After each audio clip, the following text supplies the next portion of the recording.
Last podcast on the left is all about the facts. So when Southern New Hampshire University came on as a sponsor, it was time to do some research.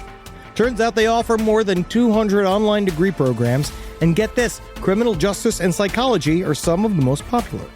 Classes have no set meeting times, and tuition rates are some of the lowest in the U.S. Want to learn even more about SNHU?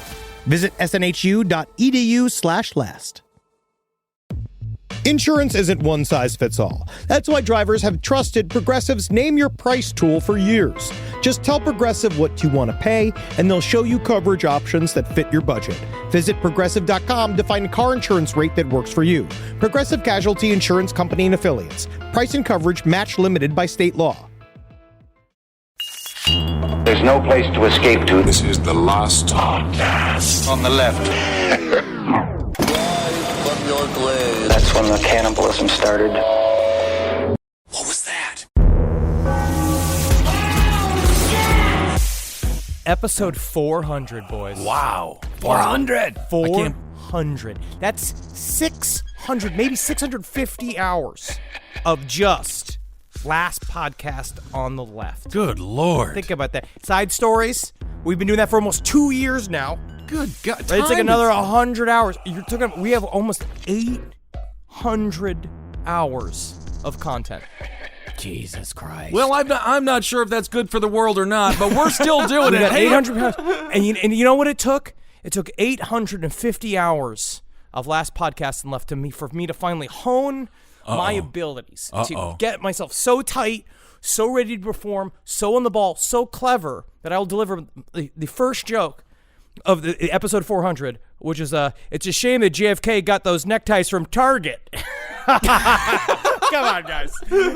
You know what? We're done with the series before I haven't even introduced what show this is yet. Welcome to the last podcast on the left, everyone. I am Ben Kissel, staring at the beautiful face of Marcus Parks. That's me. And then we've got just a showman extraordinaire, Henry Zabrowski. One of the sharpest comic minds of the 21st century. Sadly, that's true.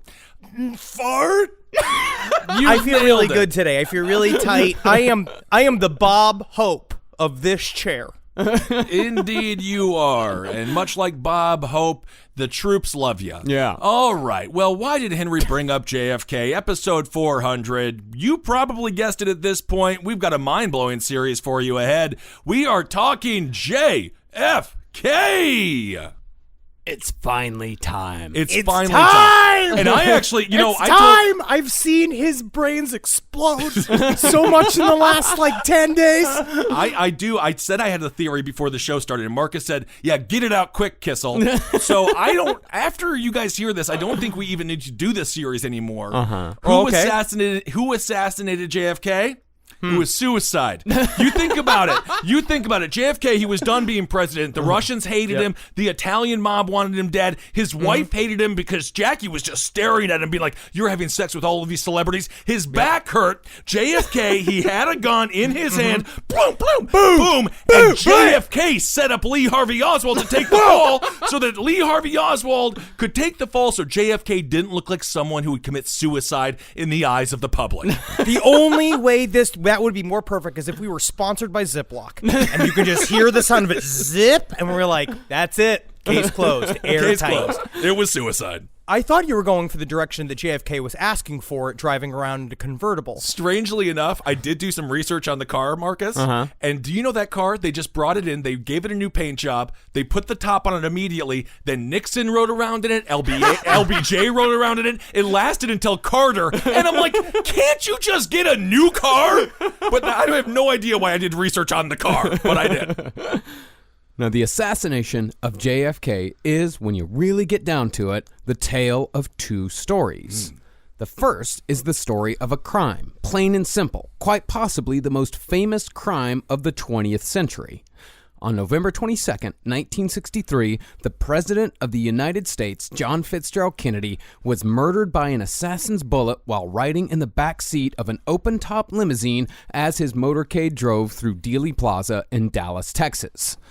Now, as far as what everyone can agree upon when it comes to November 22nd, 1963, that statement of facts is pretty much where it stops. Damn. Yeah, that's not good. The car had 4 wheels, and we're done agreeing. I know there was 2 shadow wheels, and the other person who knew that was the man himself, Lee Oswald. Damn. They say the term Lee Oswald is said, I think, approximately 9 million times in every single documentary I've seen. They never say Harvey. As far as where the shots came from, who pulled the trigger, what the motivations were, or even how many shots were fired, it's all up for heavy debate. Jeez. And that brings us to the second story of the JFK assassination. The creation of modern conspiracy thought born from a muddled explanation of the event from the United States government. Much of this muddling has to do with the Warren Commission, which was supposed to be the government's end-all be-all when it came to providing a full explanation to the public as far as means, motive, and opportunity went. Wait a second. You're telling me the government made it more confusing when they released all of their findings? It did sort of feel like the equivalent of putting a banana peel in a paper bag and just farting on top of it and just giving it to America, being like, we did it. We did it. Unfortunately, though, the Warren Commission was full of glaring omissions and useless material, but perhaps its most glaring flaw is that the conclusions it reached are exceedingly unsatisfying.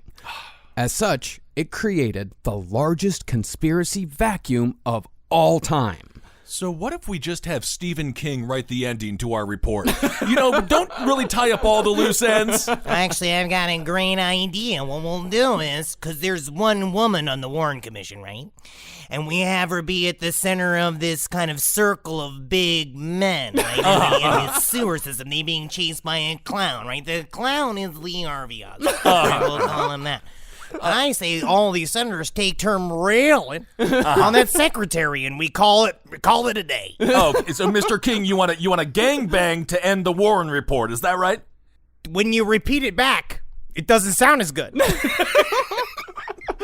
Well, to put it into perspective, over 2,000 books have been written about the JFK assassination, blaming everyone from the CIA to the Italian mafia to rogue Cuban exiles, and in some cases, all 3 and more at the same time. There's no really way. I actually don't know if you can put it into words just how complicated the JFK assassination conspiracy gets, and just how much material has been devoted to it in the last, how many years it's been? It's almost fucking over 60 years? Mm-hmm. Yep. Right? Is it 60 years? It's like 50. Oh. But it's close to 60 years. Getting there. All of this shit's and the way that Marcus described it, too, which is, it kind of sticks with me, is that this is an example of name salad. Every one of these conspiracies, as we'll get to later in our series, you'll see that it's name after place and date. It is kind of where you see the meme of Charlie Day, the concept, the idea, the memification of a conspiracy theorist with the whiteboard and all the yarn, right, connecting all the people to the shit. This is the egg that all that kind of came out of, and it makes it exceedingly difficult to read anything about it. Yep. Cue up Avril Lavigne's Complicated, because that's what this is about to get. Now, we're going to cover as many of these conspiracies as we can in the latter half of our series. And while it's impossible to cover every single one, we're certainly going to do our best to talk about everyone's favorite theories. Now, the government line is that John F. Kennedy was murdered by a radical leftist named Lee Harvey Oswald, often referred to as a lone nut by the news media, writers, and other various commentators. That's how everyone describes Oswald, as lone nut. Lone nut. Sounds like the name of a masturbation magazine. How sad that is. It's just a mirror. It's just the whole front. It's a reflective cover Lone Nut magazine where you just jerk off looking at yourself frowning. Yeah, just those horrible self mirrors they used to put on the back of cereal boxes where you could see yourself eat Trix for some reason. Now, I don't know about Ben, but there is a consensus here, at least between Henry and myself, that Lee Harvey Oswald is at least partially responsible for the death of John F. Kennedy. And we will eventually reveal what theory we think is most plausible. He got an assist. Mm-hmm. Okay. But before we get to that point, we're going to treat these episodes as we treated our Joseph Mengele series. The first 3 parts will be a story of crime and ultimately a criminal named Lee Harvey Oswald. See, Oswald has been portrayed over the years as everything from a CIA patsy to a CIA... I'm a patsy! I'm a patsy! It's the best line in the world. And then I was watching a lot of the footage, obviously, of him being taken from the interrogation room, out paraded in front of the reporters. And when he says, I'm a patsy, it's still deep inside. I go, he said it. Look, he said it. My favorite thing about that footage is the poor camera people, the old men who are just like... So he's moving again. Okay. Yeah, he's been portrayed as everything from a CIA patsy to a CIA secret agent to a KGB operative working for the Russians from the very start. But from what we can surmise, Lee Harvey Oswald was nothing more than an antisocial misanthrope, or to put it inelegantly, a chronic dickhead. Yep. He had asshole-itis. Yeah, that's a strange doctor's appointment right there. Concerning Oswald's supposed ties to the intelligence community, I think this one quote from one of his few friends sums it up. He said, quote, I never would believe that any government would be stupid enough to trust Lee with anything important. And that's where I got you. Every time. You just think I might be too stupid, but actually, I'm just stupid enough. Thank you so much for defending me, friend, but also that was really mean. Now, famously, after Lee Harvey Oswald was arrested for the murder of the president, he shouted on camera to reporters that he was nothing more than a patsy. Ooh. I'm a patsy! I'm a patsy! And many conspiracy theorists took him at his word when he said this. What this statement actually revealed, though, was something much simpler. This was the wailing of a pitiful soul who spent his entire life blaming others for his own numerous failings and failures. But when it comes down to Lee Harvey Oswald's story, it's actually the story of 3 major crimes, 2 murders, and 1 very rarely reported assassination attempt that occurred months before November 22nd, 1963. There was an interesting quote from The Devil's Chessboard that was written by David Talbot that called Lee Harvey Oswald. I thought there was a very interesting line. Lee Harvey Oswald was one of those bright, lost, fatherless boys whom society finds inventive ways of abusing. So we're not going to hire you here at the bumper sticker company. It just doesn't fit. Okay. Well, listen to another one of my ideas. Listen to another one. Okay. Grief is the wail of my love's last sleep. What about something like ass, grass, or gas? No one rides for free. That's the kind of bumper sticker. Here's one I was saving for the end. How about just go Lakers? Well, perhaps the most remarkable thing about Lee Harvey Oswald is not how unique he is, but how similar his pathologies, beliefs, and demeanor is to so many other murderers we've covered over the years on this show. Because Lee Harvey Oswald wasn't just a murderer, he was also a domestic abuser, a fucking horrible one at that. Like, he was a bad fucking dude. He was, I guess that upon re-dipping into the world of Lee Harvey Oswald, because honestly, I haven't read a lot about this shit since high school. This is the story, the JFK assassination, which I think is very common for many of our listeners. That's the story that got me into weirdo thought. I was 15. I remember being like drawn to the JFK assassination conspiracy books in the occult section and immediately reading about Lee Harvey Oswald. But as you reread him at first, because I remember in high school, I was just like, fucking CIA's fucking, they got us by their puppet strings, man. And I'm still halfway there. But You were now like, so you were like a nerd macho man Randy Savage in high school? I think in high school you were like, yeah, I think in CIA, Snap into an apple juice. I was reading now about Lee Harvey Oswald. And so first, when I remember first reading about him, like, oh, he's this sort of pitiful idiot that got pulled in too deep to all these machinations of the CIA. And then you really read the details of Lee Harvey Oswald's life, and he was an incredibly violent man and a terror to his family from when he was a little kid to an adult. Yeah. Put simply, he was a pathetic, entitled, self-centered, contrarian jackass with a persecution complex and delusions of grandeur that led him down a road of crime that eventually ended in murder. Are we talking about Bono? Or Now, our main source for the Lee Harvey Oswald section of the story is Case Closed by Gerald Posner, who is coincidentally the same dude who wrote the main source we used for our Mengele series. Fantastic writer, great researcher.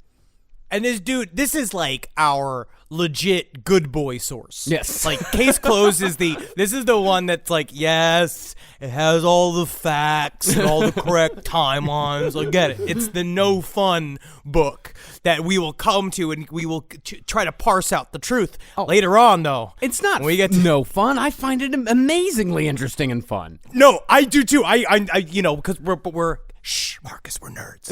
But yeah, don't tell anyone. It's not until we get to my boy Jack Ruby, when things start getting really complicated. We start reading some books that they took out of print. I feel horrible for this guy. Posner is his name? Gerald Posner, yeah. Gerald Posner, he wrote the book, and he's like, case closed. Now with this, everyone will know the truth. And then all of a sudden, someone's like, I heard Ben Kissel said it was suicide. It's like, okay, well, I guess the case has been reopened. Damn it. I spent years telling everyone that he was just about to get a raise as president. He never would have committed suicide.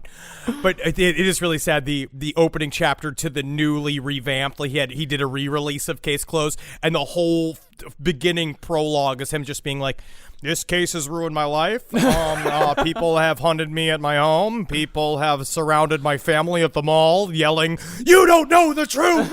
You don't know the truth!" And it's like, man, it was fucking 60 years ago. Yeah, my God. But, you know, that is an interesting point, though. That is how powerful this is. Yeah. 60 years ago, when the emotions are still so fresh and people are still so passionate about it, there's really nothing in history where people will still start screaming after 4 Coors at a bar about JFK as if it was 1970. I'm going to put the Holocaust up there. That's a big one. And that one time that the wide receiver from the Giants caught the ball on his helmet.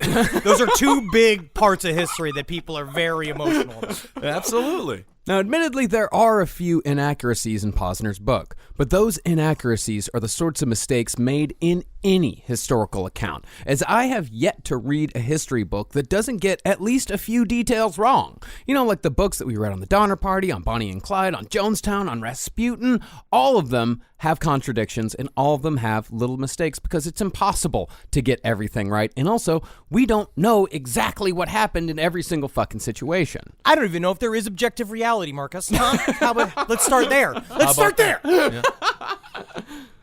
But when it comes to something as contentious as the JFK assassination, some people use small mistakes to either discredit the entire thesis or use those mistakes to claim further conspiracy with the powers that be, particularly the CIA. Misinformation versus disinformation.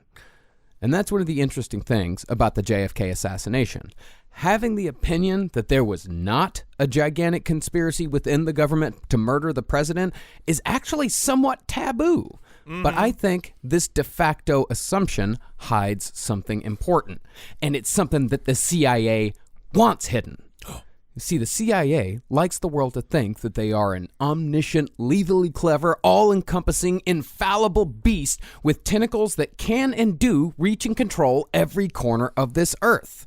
Well, because it benefits them and us in a way, right? Even though I do not agree with the CIA, them having a position of untold mysterious power sort of works from their perspective as a way to deter people working against America, right? Thinking that, oh, we can't go against the CIA. They'll kill their own fucking president to change shit. And it's like, I just looked up, I just typed in the words, what are the CIA doing right now into Google? And they started an Instagram, but they are killing a bunch of people in Afghanistan, apparently. Yeah. Oh, of course. But the so-called deep state did not exist in the 60s any more than it exists today. Although it is interesting that many people who argue for the deep state's involvement in the Kennedy assassination will completely dismiss the claim that it still exists as ridiculous. Now, I do believe that there was a CIA cover-up when it comes to Lee Harvey Oswald, but I don't think that it was a cover-up to hide their involvement. Rather, it was a cover-up to hide their lack of involvement. Fucking eat that, you pieces of shit. Think about that. Roll that around your fucking head for a second. Live Marcus's life. His whole life of doubt. His life of shadows and mysteries and yelling at his poor wife. How many, obviously, in-depth research, there's been a lot of work done on this episode, and this series will definitely entail a lot of detail.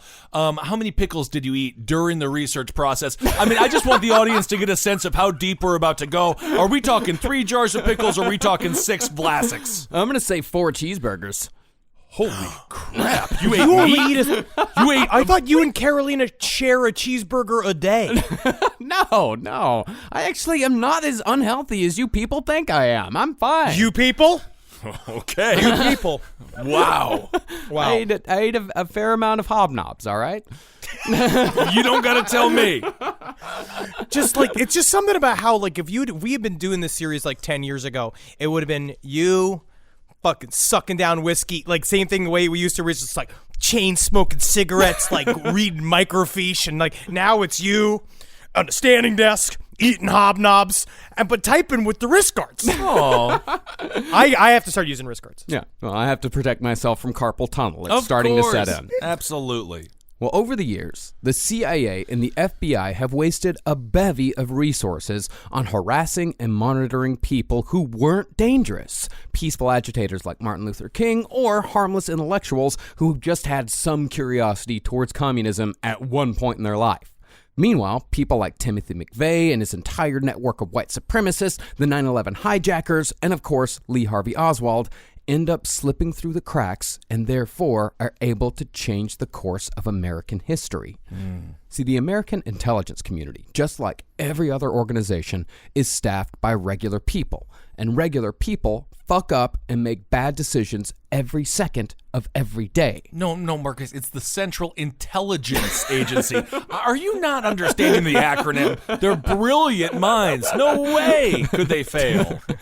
But if the all-powerful CIA is shown to sometimes be incompetent and fallible when it comes to saving American lives, then they lose what makes them powerful in the first place, the belief that they are capable of anything. I think it does pop a lot of people's balloons, though, right? Where the concept of the CIA, you shine a light into it, where it's just an office where people work, and they are government workers. They are cops, technically, and spies, and they do work for the U.S. government, but they are not the shadowy world that used to be. It's not like the kind of untold power they had during the OSS days, during the fucking Bush, the old baddies, the old dudes, and how they did have more involvement centrally in our government. And so it's hard because people want that villain. They want it so much. It's nice to have. It's almost comforting to think that there is this capable organization that is both we can never understand, because again, it's a sign that things are under control and not total chaos.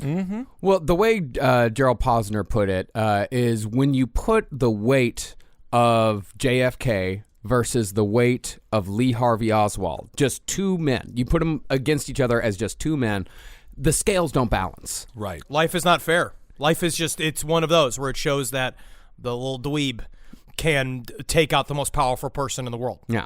I mean, and to be fair, though, for every one person that slips through the CIA's net, 1,000 are stopped. I mean, there's a reason why we haven't had a major international terrorist attack in almost 20 years.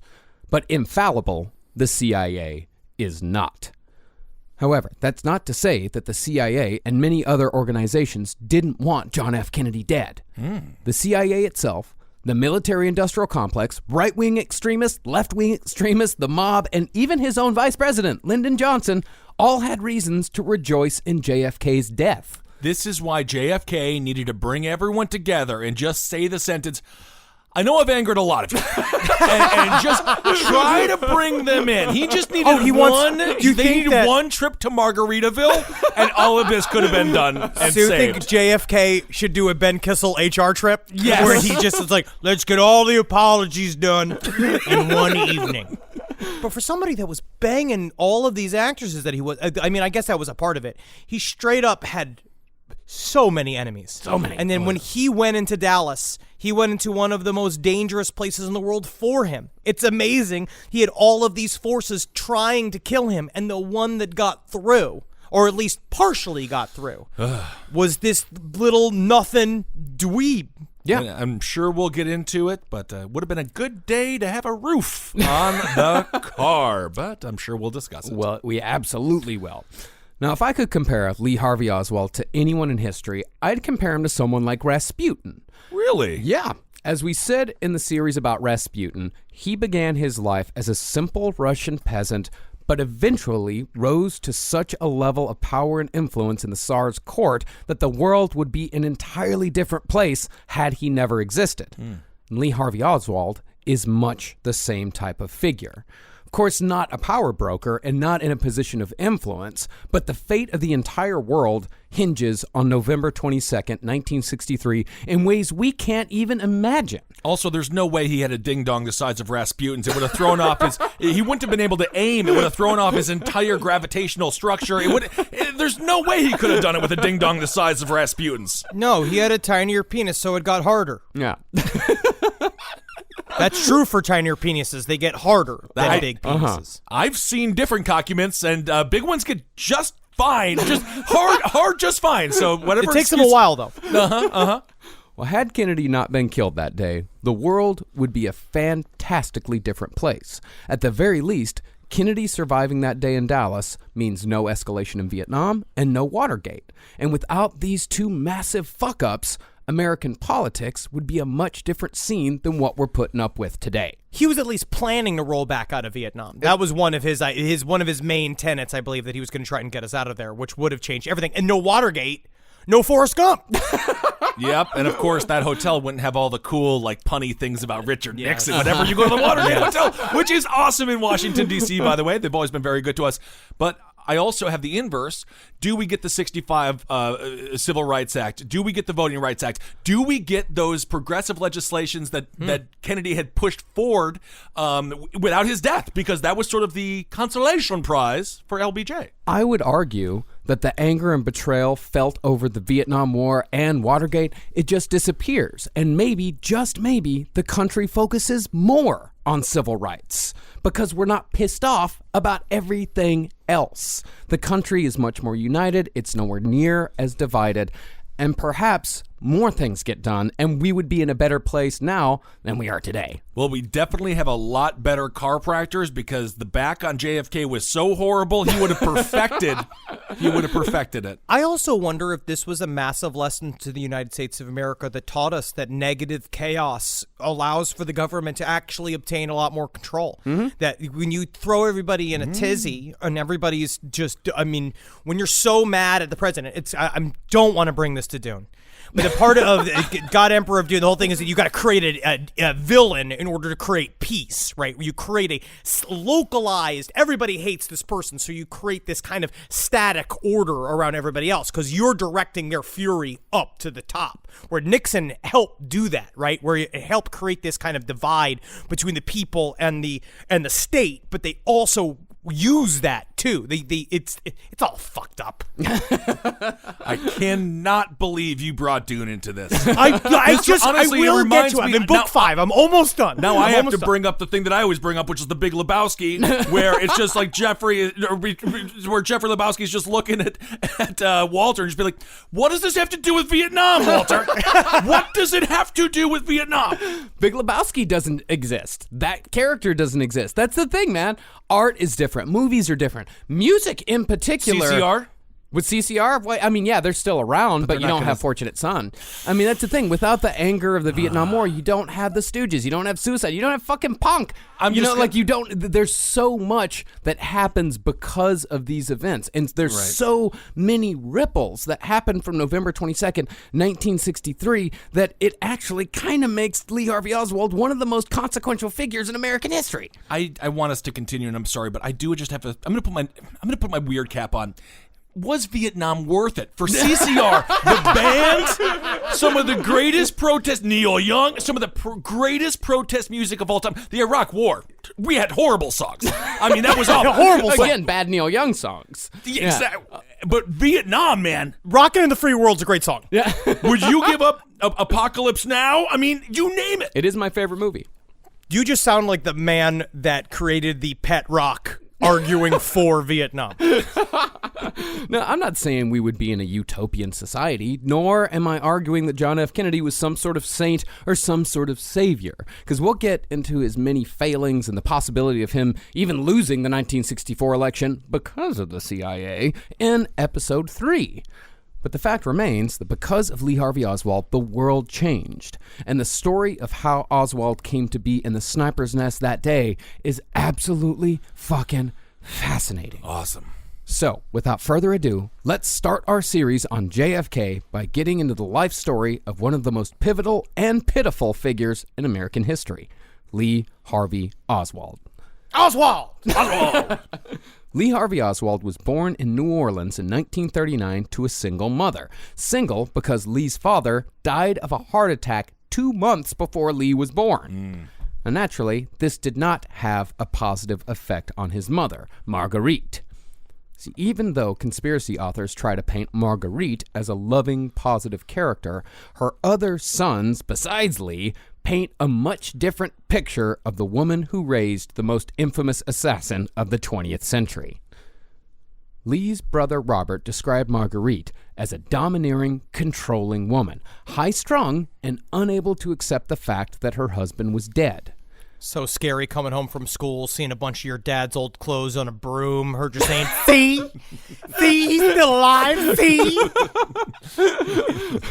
Now, grief is understandable, but Marguerite completely abandoned her children and sent 2 of her sons to an orphanage following her husband's death, while the infant Lee was passed between her sister, housekeepers, and babysitters. That was until the age of 3. By then, Lee was old enough to be shoved off to an orphanage as well. And he spent another year away from his mother before she pulled all the boys out of the orphanage in 1944 and moved them from New Orleans to Dallas. Okay. It sounded like Marguerite was a very classic narcissist. Yeah. Where she was so wrapped up in her own grief and her own story, because as she will upload her feelings of insecurity and / superiority to Lee as he grows up, where she believed that she was supposed to be some other character in another important chapter of the world. Like she thought that she was this special lady, and now she's like stuck in this thing, and this narrative of being poor with all these kids didn't fit with the way she viewed her life, so she just got rid of the kids. Sounds like a family structure that it's similar to a vodka Red Bull. You've got your insecurity mixed right there with all the security in the world. Hey kids, you ever been raised by a vodka Red Bull? I tell you what, I'm great for 15 minutes, but then I am vomiting. Well, in Dallas, Marguerite married a man named Edwin Ekdahl, and because his work required a lot of relocation, Oswald lived in 13 different places before he was 10 years old, which would have been okay if he'd had the support of at least one parent. But Marguerite and Ekdahl fought constantly, and Marguerite, by all accounts, was a selfish, entitled person who never took responsibility for anything. And when Ekdahl left, Lee replaced him as Marguerite's companion, and Lee became Mother's special little boy. I'm Mother's special little boy. I'm just so special. Mom knows. I get that milk. As soon as it's made. I get that milk as soon as it hits that nipple. Oh, I gotta get that milk. I'm punching that belly button. I told that to my mother. Hey, Lee, how old are you now? You're still breastfeeding? I'm 7 years old. You're 7. Okay. No, I think he breastfed normal. Probably. Well, see, Margaret. He didn't do it standing on his hands. That would be so he's much still fun. a person. That'd be funny too. But Kissel breastfed till he was like 14. I breast 8. No, that's disgusting. No, I did. Whatever. I was very close to my mother as a child. I didn't talk a lot. Would you stop? You treated her like a hamster water bottle until you had chest hair. See, Marguerite couldn't keep friends because she always found an excuse for a disagreement. She was a pain in the ass. Neighbors hated her because she was constantly starting fights, and she constantly complained about how the unfairness of life had cheated her out of something better. Nothing was her fault. It was all life's fault. So she's one of those women where one of the first sentences out of her mouth is, I don't like drama. I don't like drama. Drama likes me. It's like, okay. I'm just one of those people. I avoid drama. Like, I'm not into drama. Don't bring your drama to me. But I tell you what, Bridget is a bitch and she should be fired. Well, this entitlement was passed on to Lee, as Marguerite consistently told him that he was better and brighter than all the other kids while providing him with zero education or guidance on how to actually achieve and earn that distinction. During one of my mom's crisis periods when I was younger, at one point, I do mean this, she did seat me in the car and she said, Henry Thomas, you have psychic powers. I spoke with a psychic who said in a previous life you were an alchemist, and you need to make sure to use your powers for good and not for evil. And I just remember being 10, just going, nice. Nice, yeah. I have a psychic power, but we're going to go to In-N-Out Burgers now, Mom. Sweet. Yeah, I bet it, Mommy. I bet it. I'm going to start hitting Daddy, and I'm going to grab the wheel of the car while we're driving, Mommy. Well, because of this, Lee grew up sullen, angry, and violent. Why was he so angry? His mom loved him. I mean, this doesn't sound like... It sounds like a doting mother, but... No, his mom did not love him. His mom She was did. trying to use him as an extension of herself. I see. Like, Okay. he wasn't actually a person to her. Like, she was just an extension of her own ego. Okay, I see. So not so much a mama's boy who got everything from his mother, more like used as an... I see. Kind of so. I mean, he was extremely spoiled, but that's not good for a kid. Right, okay. Well, one neighbor named Hiram Conway, who lived 2 doors down from Lee for 3.5 years, said Oswald was an almost vicious child who would throw rocks at all the other kids just for the fun of it, just to see him get hurt. Why are you making that face like you did that all the time, Ben? I mean, who were the kids? We don't. Because kids are very mean. Because you're a fucking goon. You're a born goon. No, and I you was the throw one who got bullied. boulders at people. No, I did not throw boulders at people. No, I'm just saying. You're like Donkey Kong. You're throwing barrels and ladders at people that are just trying to walk the street. And yeah, you're larger and you do get more attention, but that's why you technically should be giving gifts. You should be wearing one of those like Nordic shirts, like the old style Santa Claus, like Santa Claus. If you were my size, you would have been in prison 20 years ago. The ideas that you have of the freedoms of a large man are insane. Well, another neighbor said they saw Lee chasing his half-brother John with a butcher knife. And when Lee couldn't catch him, he threw the knife so hard at his half-brother that it stuck in the wall. Again, you've got a faraway look in your eye. Because I have a horrible joke. Oh, it hurts. How couldn't he catch his half-brother? Because he doesn't have legs. Henry started this thing with the necktie joke, and then it just... I'm derailing the whole thing. Yes. Sorry. Well, when the neighbor turned to Marguerite in shock, she dismissed the attempted stabbing as just a little scuffle. Jeez. Yeah, you should. They only throw in the knife because I didn't get the harpoon gun in the mail. Well, even so, when half-brother John moved to New York City and got married in 1950, Marguerite and Lee followed 2 years later and brought their dysfunction into the half-brother's home once more. He didn't want him there. No, and they didn't ask him either. Yeah. They just rolled in with Lee Harvey Oswald, little psychopath, and a mom. Marguerite is just fucking shrieking and crying about how everything's unfair. Very histrionic woman. Just taking over what I imagine is not the hugest place because it's an apartment on the Upper East Side. Yeah. Well, on one occasion, Marguerite asked Lee to turn down the TV. So Lee pulled out a knife, threatened her, and punched her in the face. So look, some kind of remote control, mommy? Like some kind of remote control, mommy? I don't think so. Do remote controls have knives? During later testimony, Marguerite downplayed the incident by saying, a knife wasn't that big. Well, it's... I guess a remote control hadn't come along yet. That could have saved this entire scuffle from happening. But after that incident, half-brother John reached his limit and made Marguerite and Lee leave. They moved to the Bronx and even though Lee was enrolled in school, he refused to attend, and Marguerite didn't make him go. How did they get enough money to keep on moving? I mean, it's not that cheap to uproot yourself all the time. And I'm not sure. I mean, she was working. I don't exactly know what she did. Do you know what Marguerite did for a living? I honestly do not know. I don't know. It didn't say in any of the books that I read. It's just things were really cheap.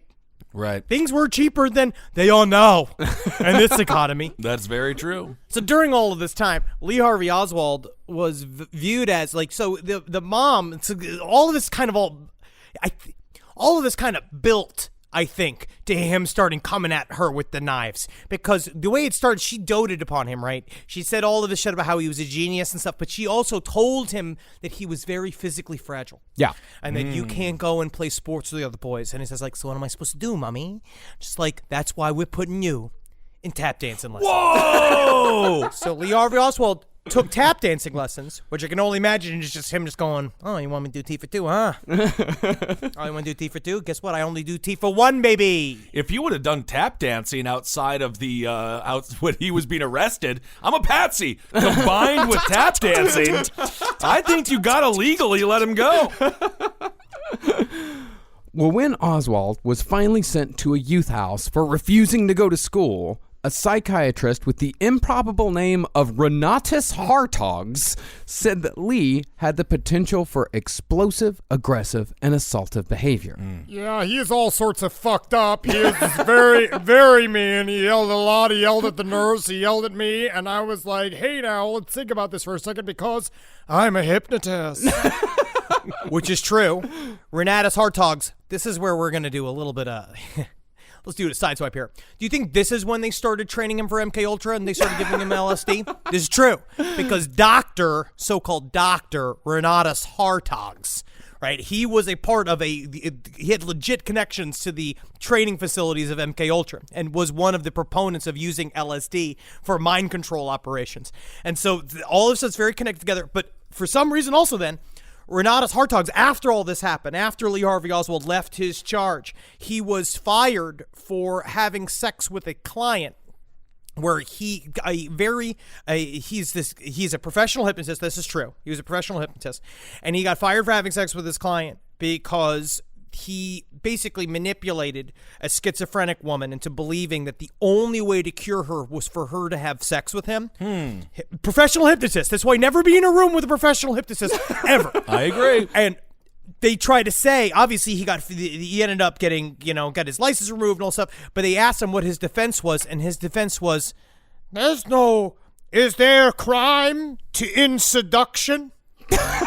Well, when you do it like that, surprisingly enough, there is. Very clear crime. So, okay, let's we'll put a button on that rabbit hole, but let's just say that indeed something like that, it did happen, and you are trying to recruit people for MK Ultra. What is it about Lee Harvey Oswald that would make him recruitable? He's an asshole. He has knife skills, but they're like, okay, can he tap? Oh, he does know tap? Well, then he's in? That's incredible. Just go, we are going to put him immediately on the CIA summer stock program. Just immediately doing the CIA's version of Oklahoma. No, they were doing MK Ultra experiments at Harvard. They were doing it on people like Ted Kaczynski. They weren't doing it on truant boys in the Bronx. Okay. He's a good human bullet. I mean this. You would say it a lot. Yes, he is useless. But maybe he's so useless. He's useful. Yeah, I don't know, because he's so unpredictable, though. Yep. You want someone who is predictable. No. Sometimes, though, you want another that's unpredictable, that can make a bunch of messes, and then a predictable person has to come and deal with. That's the power of being unpredictable. Sometimes you want to be unpredictably predictable. That's the thing, is that Lee was by no means untethered from reality. He just thought that reality revolved around Lee. Emotionally isolated and lacking any affection or family stability, Lee developed a vivid fantasy life in which he was a being of omnipotence and power, and the situation was only made worse by his mother. By 1953, Lee had been placed in an institution for disturbed boys and given mandatory psychiatric care, but instead of addressing the problem that her son was an asshole, Marguerite blamed the New York court system for being unfair. And so she took Lee back to New Orleans. They say that kids have all the power now, but honestly, Lee Harvey Oswald just been like, I ain't going to school. And they're like, they have to be like, all right, so you just like walk down the street with his weird little like 1950s white shirt on with the cigarettes stuck in the sleeve, like kicking mailboxes and stuff, just saying, I ain't going to school. Now, conspiracy theorists like to either mitigate or outright ignore Lee's vast psychological problems in childhood, saying that the tests on his mental state were inconclusive and that Oswald was nothing more than a tense, if withdrawn, boy. But records and the accounts of neighbors show that Lee Harvey Oswald's background when it came to his early childhood is far more in line with some of the more dangerous people we've covered on this show, rather than the life of a secret agent.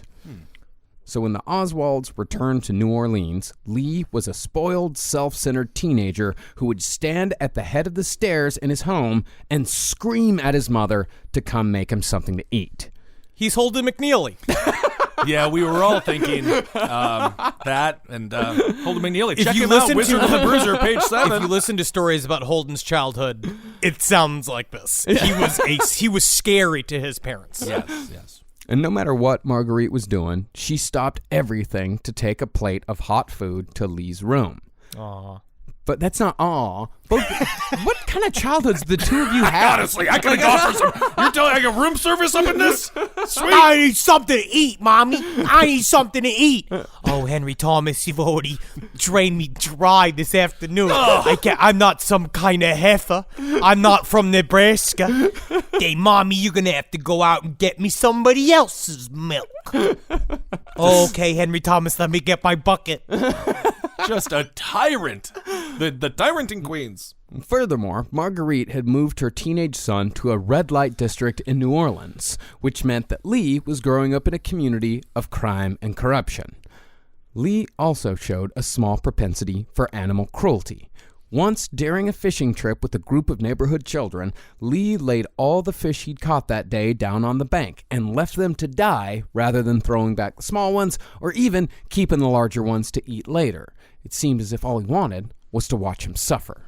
It's interesting because when I read about that same event, in my mind, it's like, yes, he is killing these fish wantonly, but it also was sort of like a protest because he was not well liked as a kid, like generally, like he had friends and shit. But it seems that he did that specifically to make the other kids upset more than anything, where he went like, yeah, I caught a fish. And they're all like, okay, because they would go and they'd throw the smaller ones back. And he's like, but I'm keeping this one.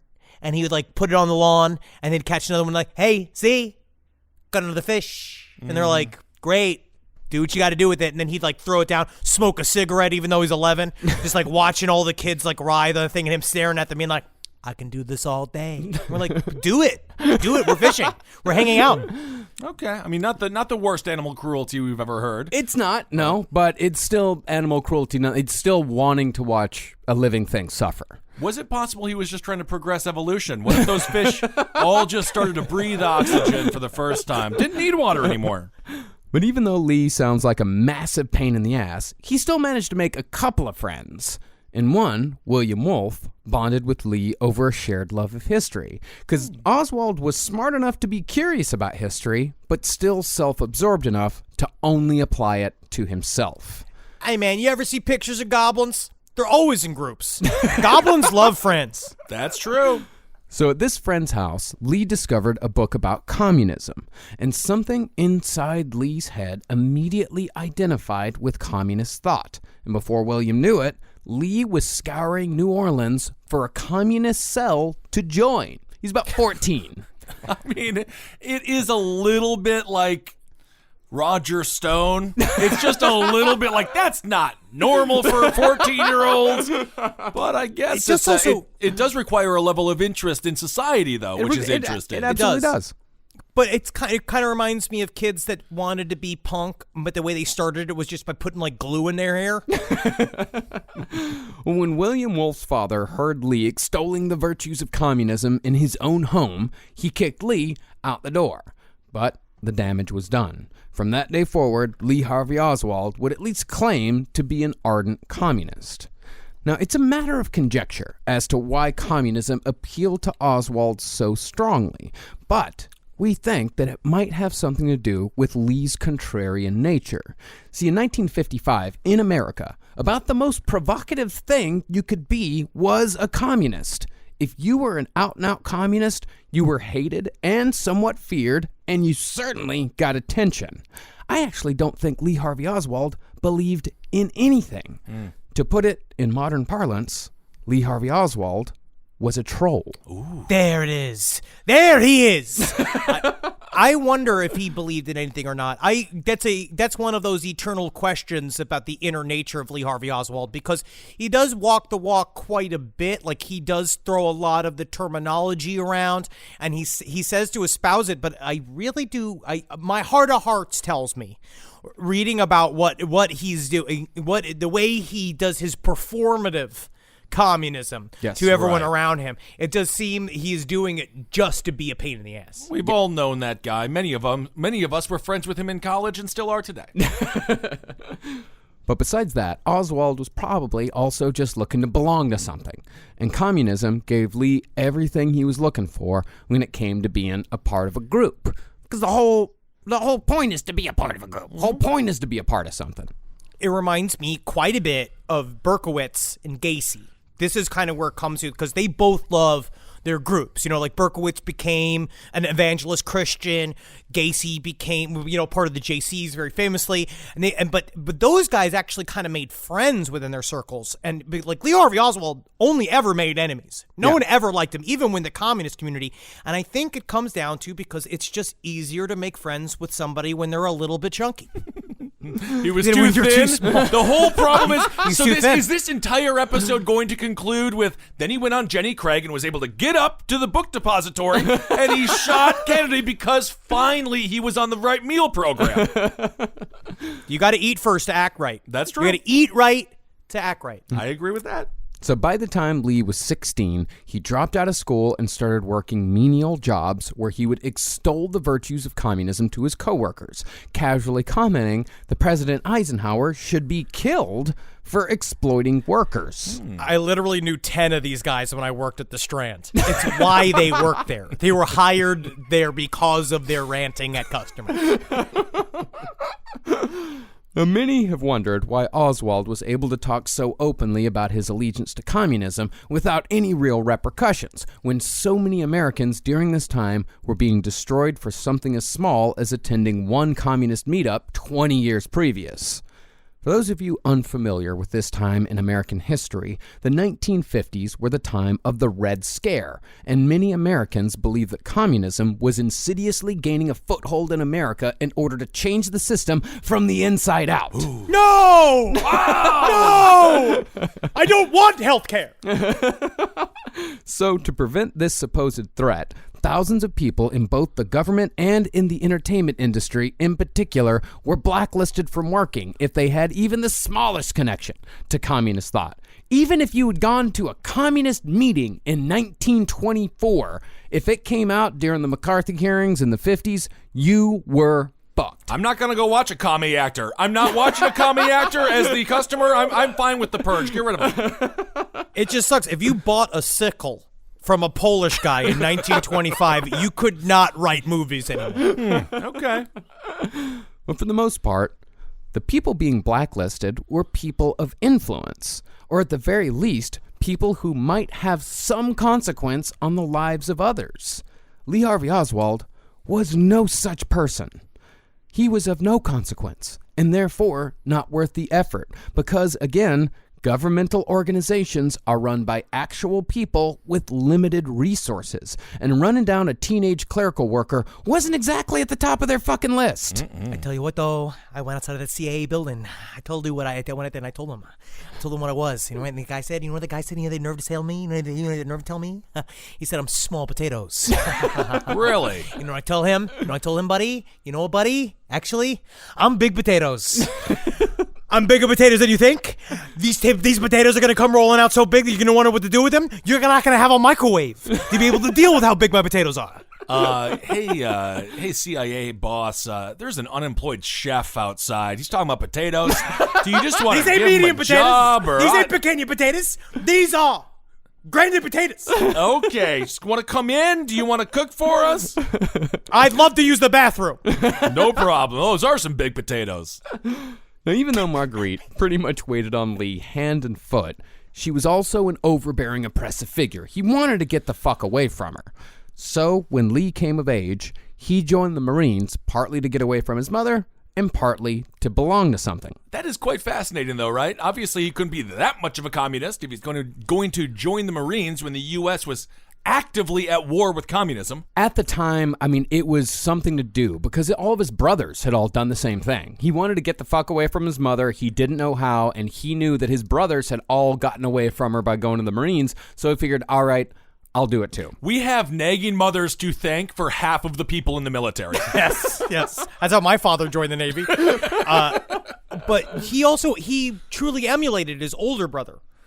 What you'll see too is he kind of modeled a little bit of his life off of his older brother, which kind of created this inner competition just within their family because the older brother left the nest, right, and made a life for himself where he got a wife and kids, and he's leading a so-called normal life in the 1950s, and his mom kind of opposed them towards each other. Like, she kind of made them fight each other. She put them in competition, essentially saying, well, Lee, you'll always be the most special boy because you stayed home with mommy. You stayed home, and your brother fucked off and left the family, which kind of, it was weird. It's all this push and pull of hate and love.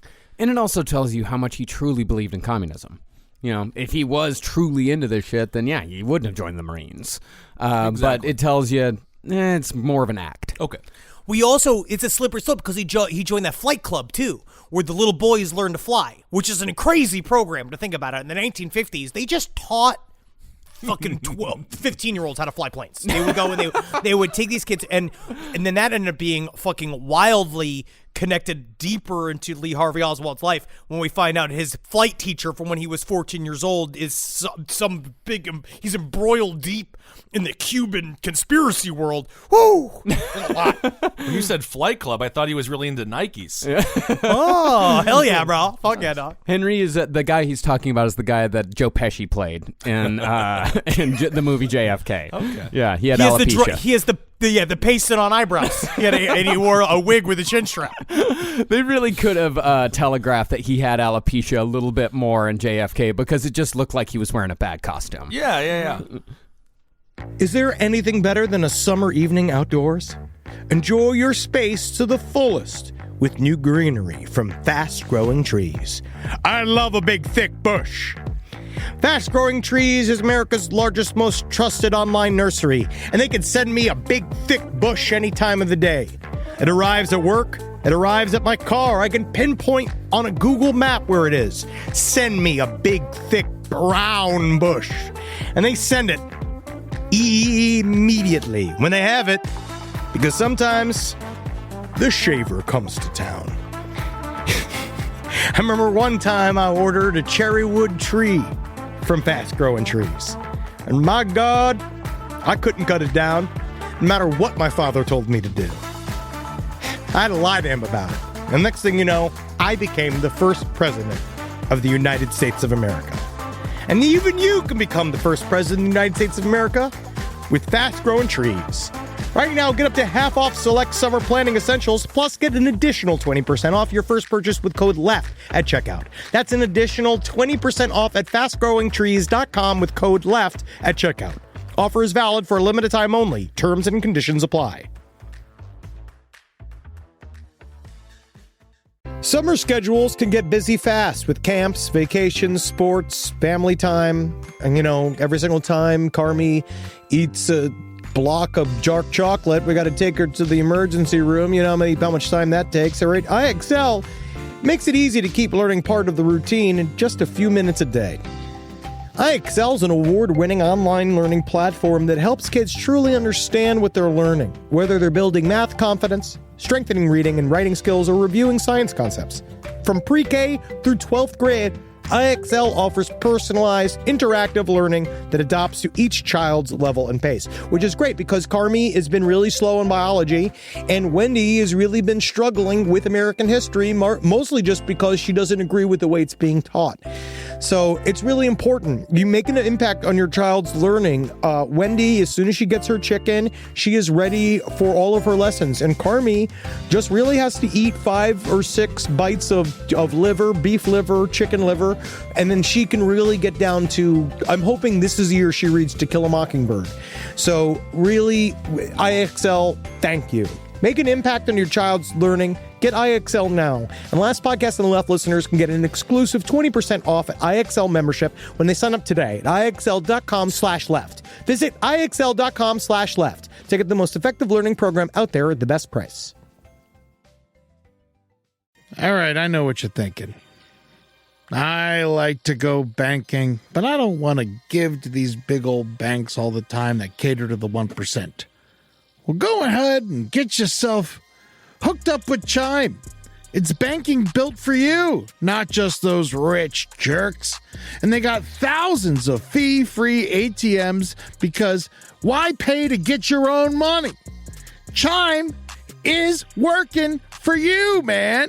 You get your Chime card, you're going to get travel perks, you're going to get into airport lounges, you're going to get those chicken thighs. You know, every time I go to an airport lounge, I get chicken thighs. And you know what I say whenever I see a plate of chicken thighs? Give me more. Chime's going to get you those chicken thighs in these lounges, all right? Sure, they could serve other types of meat, but why would you when chicken thighs are so delicious? Chime is not just smarter banking, it's the most rewarding way to bank. Join the millions who are already banking fee-free today. Head to chime.com/left. That's chime.com/left. It only takes a few minutes to sign up. Chime is a fintech, not a bank. Banking services for Chime Card provided by Chime's bank partners. Optional products and services may have fees or charges. Stated cashback for Chime Prime only. No minimum balance required. For more information on travel perks, go to chime.com/disclosures. So, Lee Harvey Oswald reported for duty, and by November of 1956, he was able to hit a 10-inch bullseye from 200 yards 8 times out of 10. Wow. Far from the terrible shot that many conspiracy theorists make him out to be.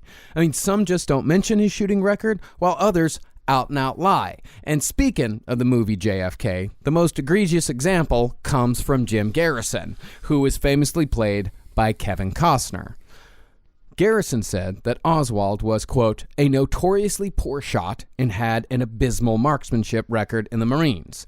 It's just a straight lie. Marcus, can we go back and take that the proper way, the Kevin Costner performance way of the way he said it?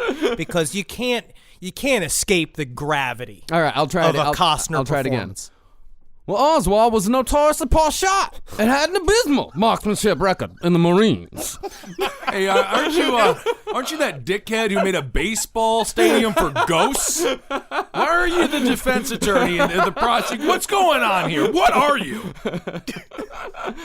I mean, well, Lee Harvey Oswald, he was average for the Marines, but that still means that he was a fucking excellent shot by any other metric. I will take average for the Marines any day. Yeah. It's very good. Yeah. I tell you what, if I was going to kill JFK, I'd use a grenade. That'd be sweet as fuck, because that's my favorite video game weapon of all time. I love grenade launchers. Yeah. And shit like that. And you just fucking use a rocket launcher and blow up that whole shit. But, I can't rewrite history. No, you can't. I've been playing Days Gone. Grenade is too slow. You get sniped right in the head by the time you throw it. Yeah. He doesn't know what he's talking about. It's just a little side conversation for Marcus and I. But that's why you got to cover yourself. Oh, the other way to really is cover yourself at C4 and run in there while he's having sex with Marilyn Monroe. Right? And she's there. He's just like, oh, Marilyn, I'm going to come all over. And I'm like, wait a second, Marilyn. Hey. And they're like, whoa. And I was like, well, I'm so glad that you came, Secretary of State. And I was like, what? Fuck all this.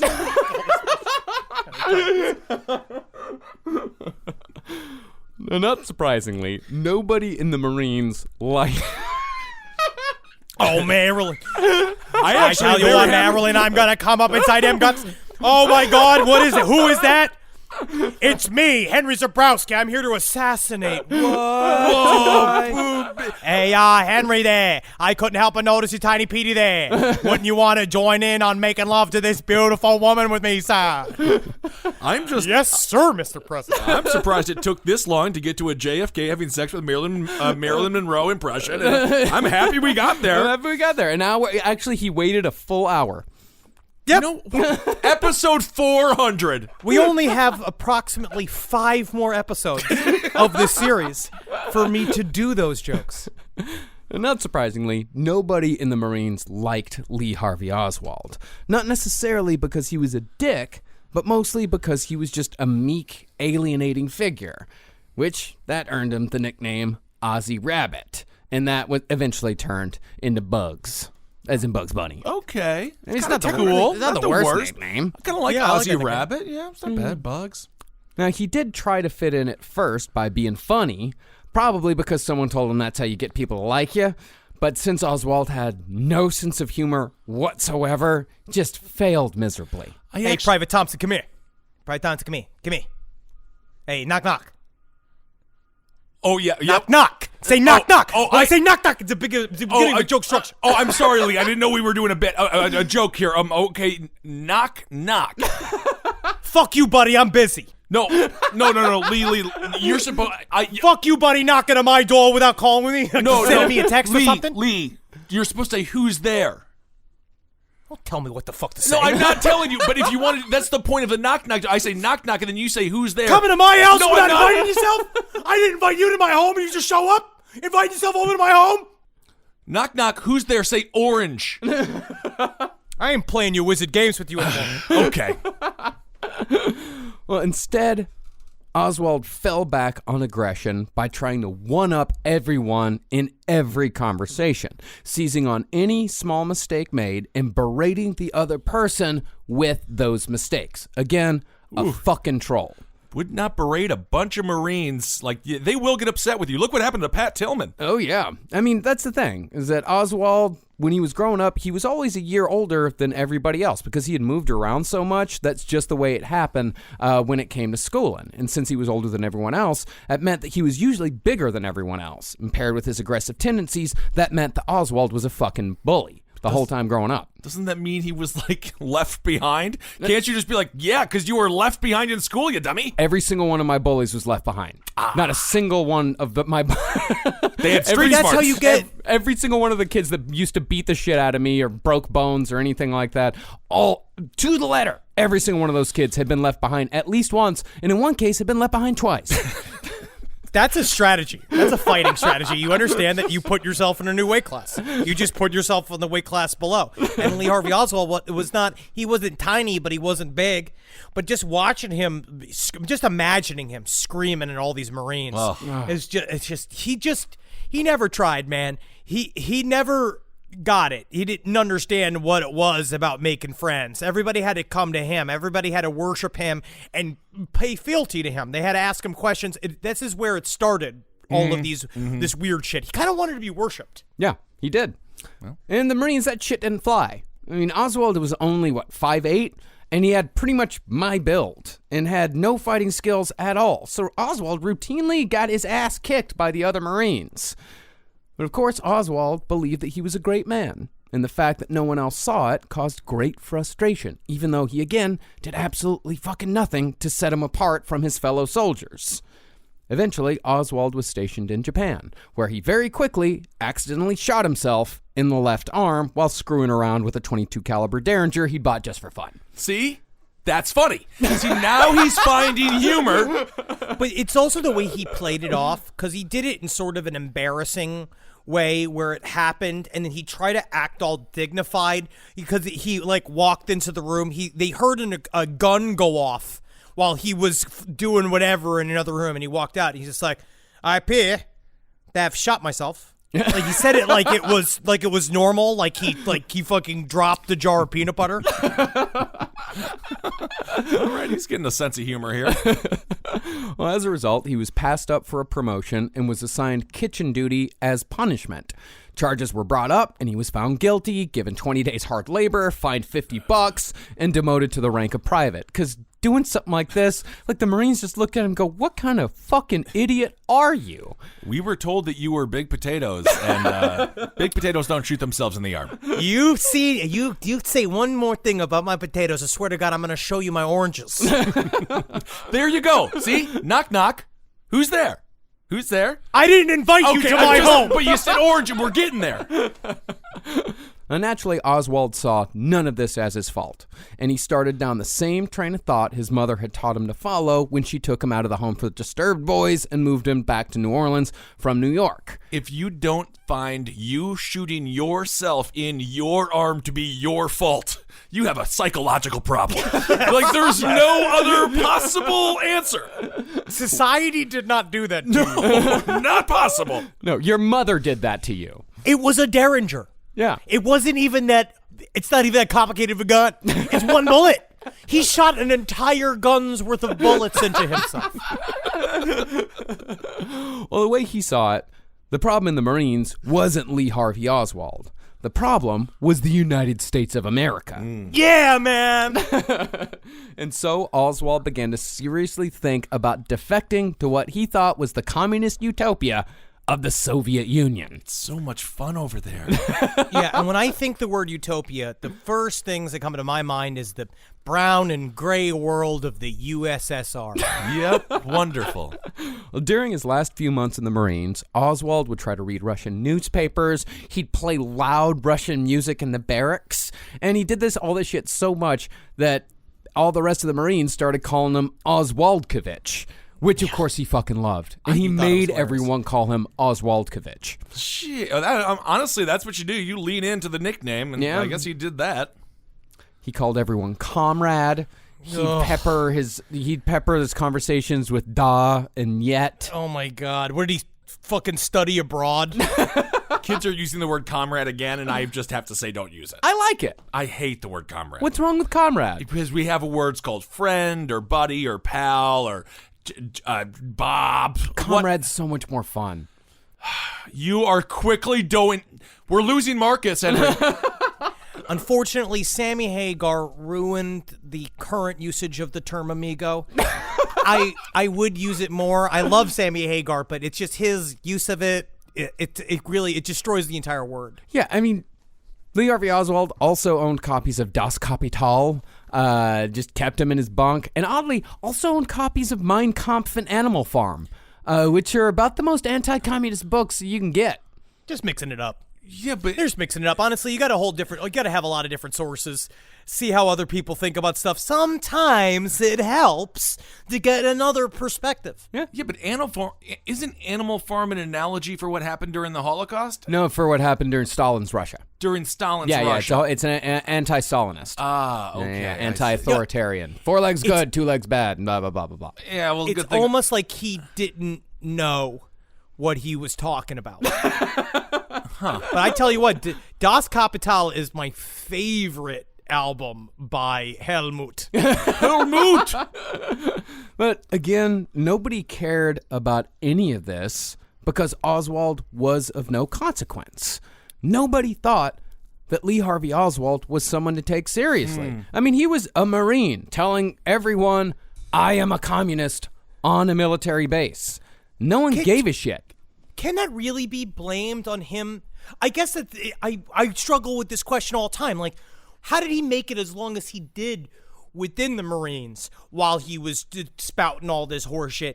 Is it just like, can you just be so annoying and lame that nobody cares? It's like you surpass your un-American activities during the height of anti-communist fever in the country. You could just be that much of a loser that you take yourself out of competition for being a real communist? I think so. Like, I think you really can be such an asshole that people don't care about anything you do. They just don't take you seriously because, again, if you're not a person of consequence and you're not a threat, who cares?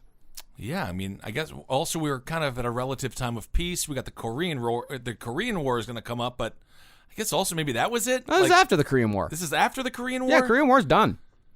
Yeah, that's weird. When was that? 50s. I thought, we're not in, okay. No, this is like 1959. Well, eventually, Oswald got out of the Marines on a dependency discharge owing to who else but his mother. A candy jar had fallen off a shelf. Yep. And smacked Marguerite right in the face. And although That's how he got out of the Marines. That's how he got out of the Marines, which kind of makes me think they wanted him out of the Marines. But that is also how horrible candy used to be. You could just die if like a jar of candy fell on you because it was just half bricks. Yes, it was musket bullets that you had to suck on for hours. There was no pleasure. It was a duty. Candy used to be a chore to teach you patience. That you have to suck on concrete until you wear it down with your lips until you get the just real apricot flavor center that it's just But that's what you deserved. It was literally because we had to sacrifice for our boys. We did. It was called rock candy, as a matter of fact, I think. I mean, Oswald, every single performance review he had got had been exceedingly low. He'd been in the brig, I think, twice for fighting and various other activities. I think the Marines just wanted him fucking gone. Right. And eventually he found a doctor that signed off on the discharge, and Oswald went back to America cold and bitter. His time in the Marines had been a total fucking failure. Didn't go out in Japan at all? He went out a little bit. I mean, Okay. we'll get to that here in a bit, but yeah, he did go out a bit.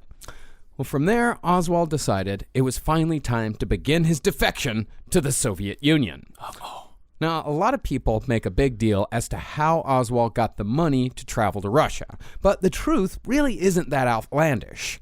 Oswald had saved $1,500 from his Marine pay, which amounted to about 75% of his total salary. Damn. Now, Oswald did go out here and there while he was in the Marines, and he claimed to have paid for no less than 8 sexual experiences in Japan. Ooh. I would love to know what those are for Lee Harvey Oswald. I do know what 3 of them are, because this is all stuff he told his wife. Okay. He said that one was thin and very promiscuous. I remember being with her, and I said, "Hey, what do you think of my potatoes?" And she said that they were big. Oh, no kidding. One was much older than he was. Okay. Yeah. And one was a big lady who'd cook for him. Hey, there you go. He's got the trifecta. That's all you need. That's every type of lady. That's perfect. But for the most part, like Lee Harvey Oswald just stayed in his barracks and read. So saving most of his salary is not a ridiculous notion whatsoever. All the rest of the other Marines actually used to bully him because he never went out. He never really chased after women. He never really did anything. They'd call him Mrs. Oswald, and when they came home drunk, they'd fucking grab him, turn on the shower, and throw him into the shower fully clothed. I agree with him. Yeah. He liked to read when they all went out. He read his communist lecture books, and they'd go out, and then he'd come back and he'd lecture them about how they lead frivolous lives, that they are all helping the capitalist system, and then they'd give him the old wonton treatment. Yeah, throw him in the shower. And as to why he only had $200 in his bank account upon leaving for Russia, because that's brought up again and again and again. He only had $200. Probably just had the rest in cash. It's not that hard to figure out. That's a smart way to travel. Yeah. But this whole world is very murky, because that's the one thing that the Russians do incredibly well. They've always been evil tricksters. They're fun. I kind of think they're fun. I think that maybe they're right sometimes. You think the Russians are fun? That's a controversial opinion. A little bit. Yeah, I'm not saying all their shit, but the way they like to play with people's minds, the tourist world there was all controlled by the KGB. It was like North Korea. Yeah. No, I mean, and Henry just said it was fun. It is kind of fun, because it's like you didn't understand that you going to visit Russia, it's like almost you're kind of also on a job interview to be a spy. You don't know that that's happening until you're like at the Burger Czar getting a fucking wheat pear, which is just bread. It's just bread with soaked in milk. And you're like, oh man, this is not what I expected, And they're like, you work for us. No, you work. I think I'm making milkshakes. I think we were greatly confusing the Soviet Union with the world of Dune. Nothing fun about it. Milkshakes in Russia are just cups of milk that you swirl the milk around and hand it to somebody. Oh. Now, when Oswald tried to defect in 1959, it was a requirement that any foreigner visiting the USSR had to have a visa and purchase a preset package tour. Like I said, just like North Korea is today. You were essentially on a track. A person came, you had a guide that was assigned to you, and you had to hang out with that person the whole time. Oh, what a lucky guide that must have been to pick up Lee Harvey Oswald. No, he had a sour-faced woman that seemed to be fine. She seemed to have a good time, but there's not a lot of good times going on in Russia. No, not in the Soviet Union. Now, conspiracy theorists who believe that Oswald was quite possibly a Russian KGB agent like to say that Oswald's visa application turnaround was suspiciously fast. But this is because they are working on assumptions, not facts. Whoa, Marcus. Whoa, that was the meanest thing you've ever said about someone. Wow. The way that you looked, assumptions, not facts. It's like, I'm sorry. Did I do something wrong? Sorry. Well, out of the thousands of tourist applications, only a few were given full reviews, and the average turnaround between application and answer was only 2 days. Damn. However, that isn't to say the KGB wasn't involved in the process. For those of you who don't know, the KGB was Russia's intelligence agency. These people, along with the CIA and the FBI, were the real soldiers of the Cold War between the United States and the USSR, and they were just as feared as our own intelligence agencies were. Marcus, the real soldiers of the Cold War were the hockey teams. Everyone knows that. Miracle on Ice. But the KGB was very capable, thorough, and also mean-spirited in a funny way. What is wrong with you? I don't know, man. I'm kind of with him. How are they mean-spirited in a funny way? Well, let's see this breakdown of how they played Lee Harvey Oswald. Well, the KGB had defectors that came over to America's side for one reason or another. And the most valuable Russian defector in the history of the Cold War just happened to have jurisdiction over Lee Harvey Oswald's time in the Soviet Union. This man, Yuri Nosenko, was effectively imprisoned and tortured by the CIA for 5 years after he defected, just to make goddamn sure he was actually defecting and wasn't just a KGB double agent. This is the kind of stuff that I read about the CIA in this go through that, like, it really is very scary. They had a lot of power. They got to work very autonomously during this time period and got to do kind of whatever the fuck they wanted. So this guy, as soon as they kind of think you're a spy, because he showed up just saying, like, I'm ready to come to America. I'm ready to be in America. I have all these secrets. I'm going to tell you guys all the shit that I know from the KGB. They then they just fucking go through every inch of your life forever, trying to figure out, like, they watch you personally. Mm-hmm. Well, the process of this was insane because this guy went to an American diplomat and told them, hey, I want to come over. It was 2 more years before they actually brought him over because they had to check and make sure. It's like, this guy isn't going to be a double agent. And then even after he came over, they kept him in prison for 5 years. Didn't let him have a toothbrush. All his fucking teeth fell out. Well, you got to get the dentures.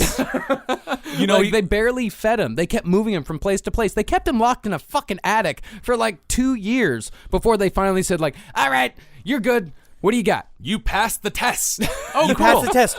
Here's 40 McDonald bucks. Enjoy yourself. And we actually also are going to gift you a franchise of McDonald's. No kidding. Well, it was Nosenko who had jurisdiction over tourists coming into the USSR.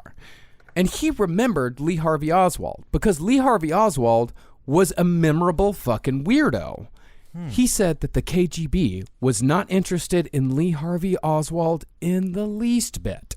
Yes, Oswald was a Marine, but he was so low on the totem pole that he had nothing to offer that the KGB didn't already know. The KGB had plenty of sources in the military already, and plenty of sources all over America. Lee Harvey Oswald was just some fucking doofus. See, a lot has been made in the conspiracy world about Oswald's time in Japan, because the base where Oswald was stationed also happened to be the home of America's U-2 spy planes, one of our biggest fucking assets. Also, another MK Ultra hotspot, which is very, very interesting. He has another connection. Was this the place at Sugi Air Base that Lee Harvey Oswald, I almost said John Wilkes Booth, and Lee Harvey Oswald was given LSD as a part of his MK Ultra training. I don't know. I don't think so, but I don't know. But they said he showed up saying, "I will give you all of these secrets. I worked at the U2 base. I'll tell you everything that I know." And their response is, I love this sentence. He's like, "There is nothing he can give that the sparrows had not have already sung to the world for them to hear." Interesting. Very Russian. Yes. Now, it is true that the Russians managed to shoot down a U-2 spy plane soon after Oswald arrived in the Soviet Union. Highly suspicious. However, that information was most likely given by Vernon Mitchell and William Martin, who were two high-ranking NSA operatives who defected to the USSR in 1960. If anybody had that fucking information, it was them and not Lee Harvey Oswald, because Lee Harvey Oswald had no access to anything having to do with the U-2 plane, because anything having to do with the U-2 was highly classified. But Lee Harvey Oswald did have the recipe for that military mac and cheese, which is very nice. I think that what's important to remember is that when you're making military mac and cheese, is that you want to make sure that there's no cheese in there. Well, Oswald did work as a radar technician in air traffic control for a period of time, but that was separate from what the U-2 was doing. They did not just bring in the fucking U-2 spy planes on the same air traffic control that everything else was brought in. Everything having to do with U-2 operations was classified in a completely different secret fucking warehouse. But since Oswald had no real information, the KGB just didn't want him. And when Oswald tried to apply for Soviet citizenship, they flat out just denied his request. So like, no, we don't want you. Not only because he didn't have any information, but also because he was obviously mentally unstable. Well, he started in his tourist package. He gets picked up from the airport. They're driving around being like, this is the Kremlin, this is a water fountain. And at some point, he's like, I want to move here. I want to be a spy for you guys. Like, he just tells his tour guide, I want to be a spy for you guys. And the KGB guy, who's obviously a KGB guy, he must be wearing a lanyard or something, or they get a special type of hat or like some kind of eye patch or something. The tourist department was full of KGB agents. Yeah, and so they're like, okay, we'll see what he's got, because it's so funny how like it's almost kind of informal. They're like, hey, this guy wants to be a fucking spy. Let's see what he does. Yeah. So they go and they get all his bullshit together, and then he walks into the room just being like, I'm the guy. I'm the one that's gonna bust it open. And they're all like, I don't, I'm sorry, comrade, I do not think that you are the guy. All right, hold on. Let's test. Let's see if he's the guy. Okay, Lee, knock. You get out of my house! Ah, damn it! Get out of my home! And so, after his citizenship was denied, in a dramatic gesture, or as a last-ditch effort to stay in the country, Oswald lamely attempted suicide by slitting his wrists in the bathtub, knowing full well that his tour guide would be coming in to check on him within the hour. See, there is something nice about dictatorships where they keep an eye on you 24/7. But he couldn't even defect. He was so dumb. Yeah. But he couldn't even defect. Well, he definitely made up for their assumption that he wasn't good enough at anything. That's for sure. Well, this is what he wrote in his journal, which he so grandiosely called his historic diary. Journal! It's a journal! I am stunned. 6:00 evening. Received word from police official. I must leave the country tonight at 8 p.m. as visa expires. I spelt that wrong on purpose. I am shocked! My dreams! I retired to my room. I have $100 left.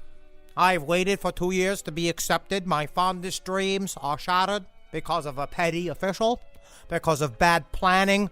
I planned too much! 7 p.m. I decide to end it.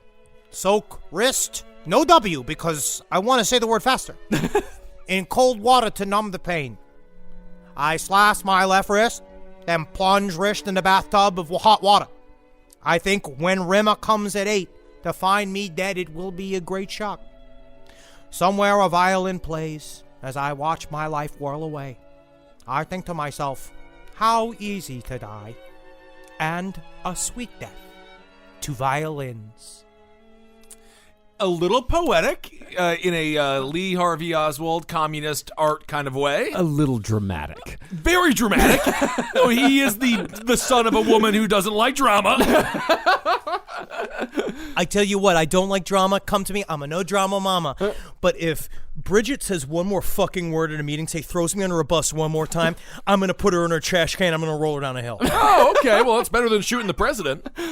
This podcast is brought to you by Squarespace. Squarespace is an all-in-one website platform that helps you stand out online. Yes, that's right. You don't have to smash your face with a hammer. You can just start a business. It's got everything you need on Squarespace, from securing your domain to building a professional site and showcasing your work all in one place. Let's say you want to show everybody how you can carve your ribs out of your lower abdomen so that you look more like a Ken doll. That's amazing. You can bring your vision to life with AI-powered design or curated templates, plus flexible editing tools that helps you create something that truly reflects your style, especially if you are somebody that is trying to corrupt the young men of America. That's what Squarespace is really going to help you. Squarespace makes it easy. It makes it easy for you to put all that together, and you just go to Squarespace and do it all. Thanks, Braden. Head to squarespace.com/left for a free trial. And when you're ready to launch, use offer code LEFT to save 10% off your first purchase of a website or domain. You know, I rip around in the bed. You might actually not be surprised by this, but I'm a restless sleeper. I roll back and forth like an alligator with a wounded deer. But something's changed in my house, and it's thanks to Boll and Branch. You know, people keep their bedding way longer than they should.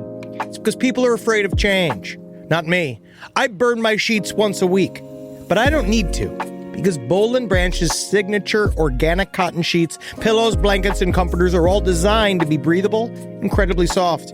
They get better over time. Start with the signature sheets. You're going to buy 2 sets so you can rotate them. Come on, you're going to want to. The moment you get into bed, you'll notice a difference. I know I did. I just got fresh from the bath. I was fully lotioned. And sliding into those sheets kind of felt like, to be honest, I felt like the luckiest pasta filling in the whole world. All right, they're really good. You will like them. You will feel like a brand new laid chicken, which is we're all going for. Just trying to be a hot chick again. Sleep cooler this summer with Boll and Branch during their annual summer event. For a limited time, get 20% off site-wide at bollandbranch.com/left with code LEFT.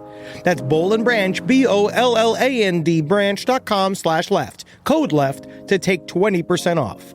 bollandbranch.com/left. Code LEFT. Exclusions apply.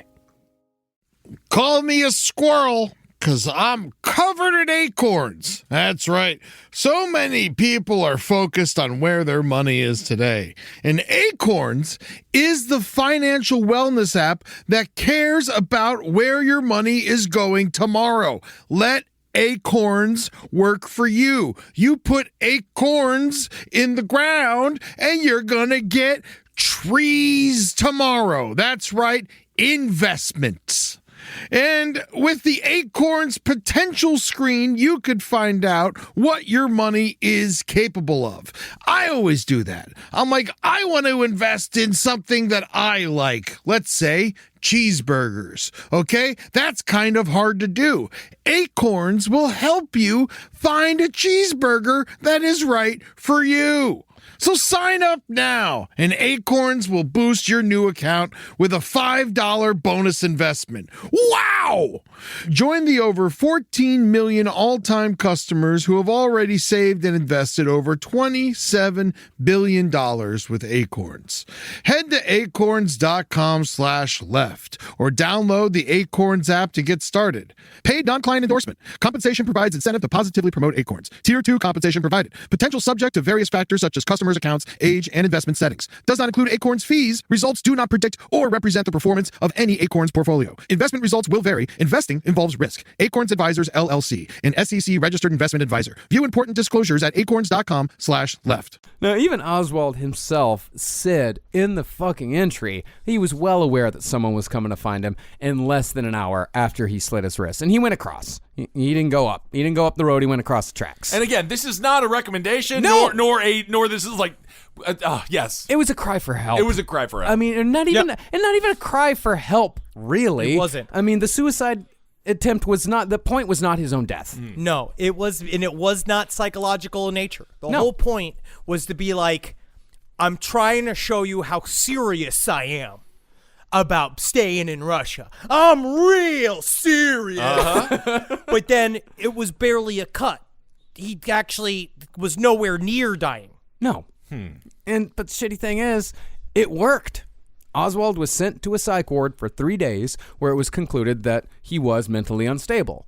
But with this, the KGB had a choice to make. And strangely enough, geopolitical events had a bearing on that choice.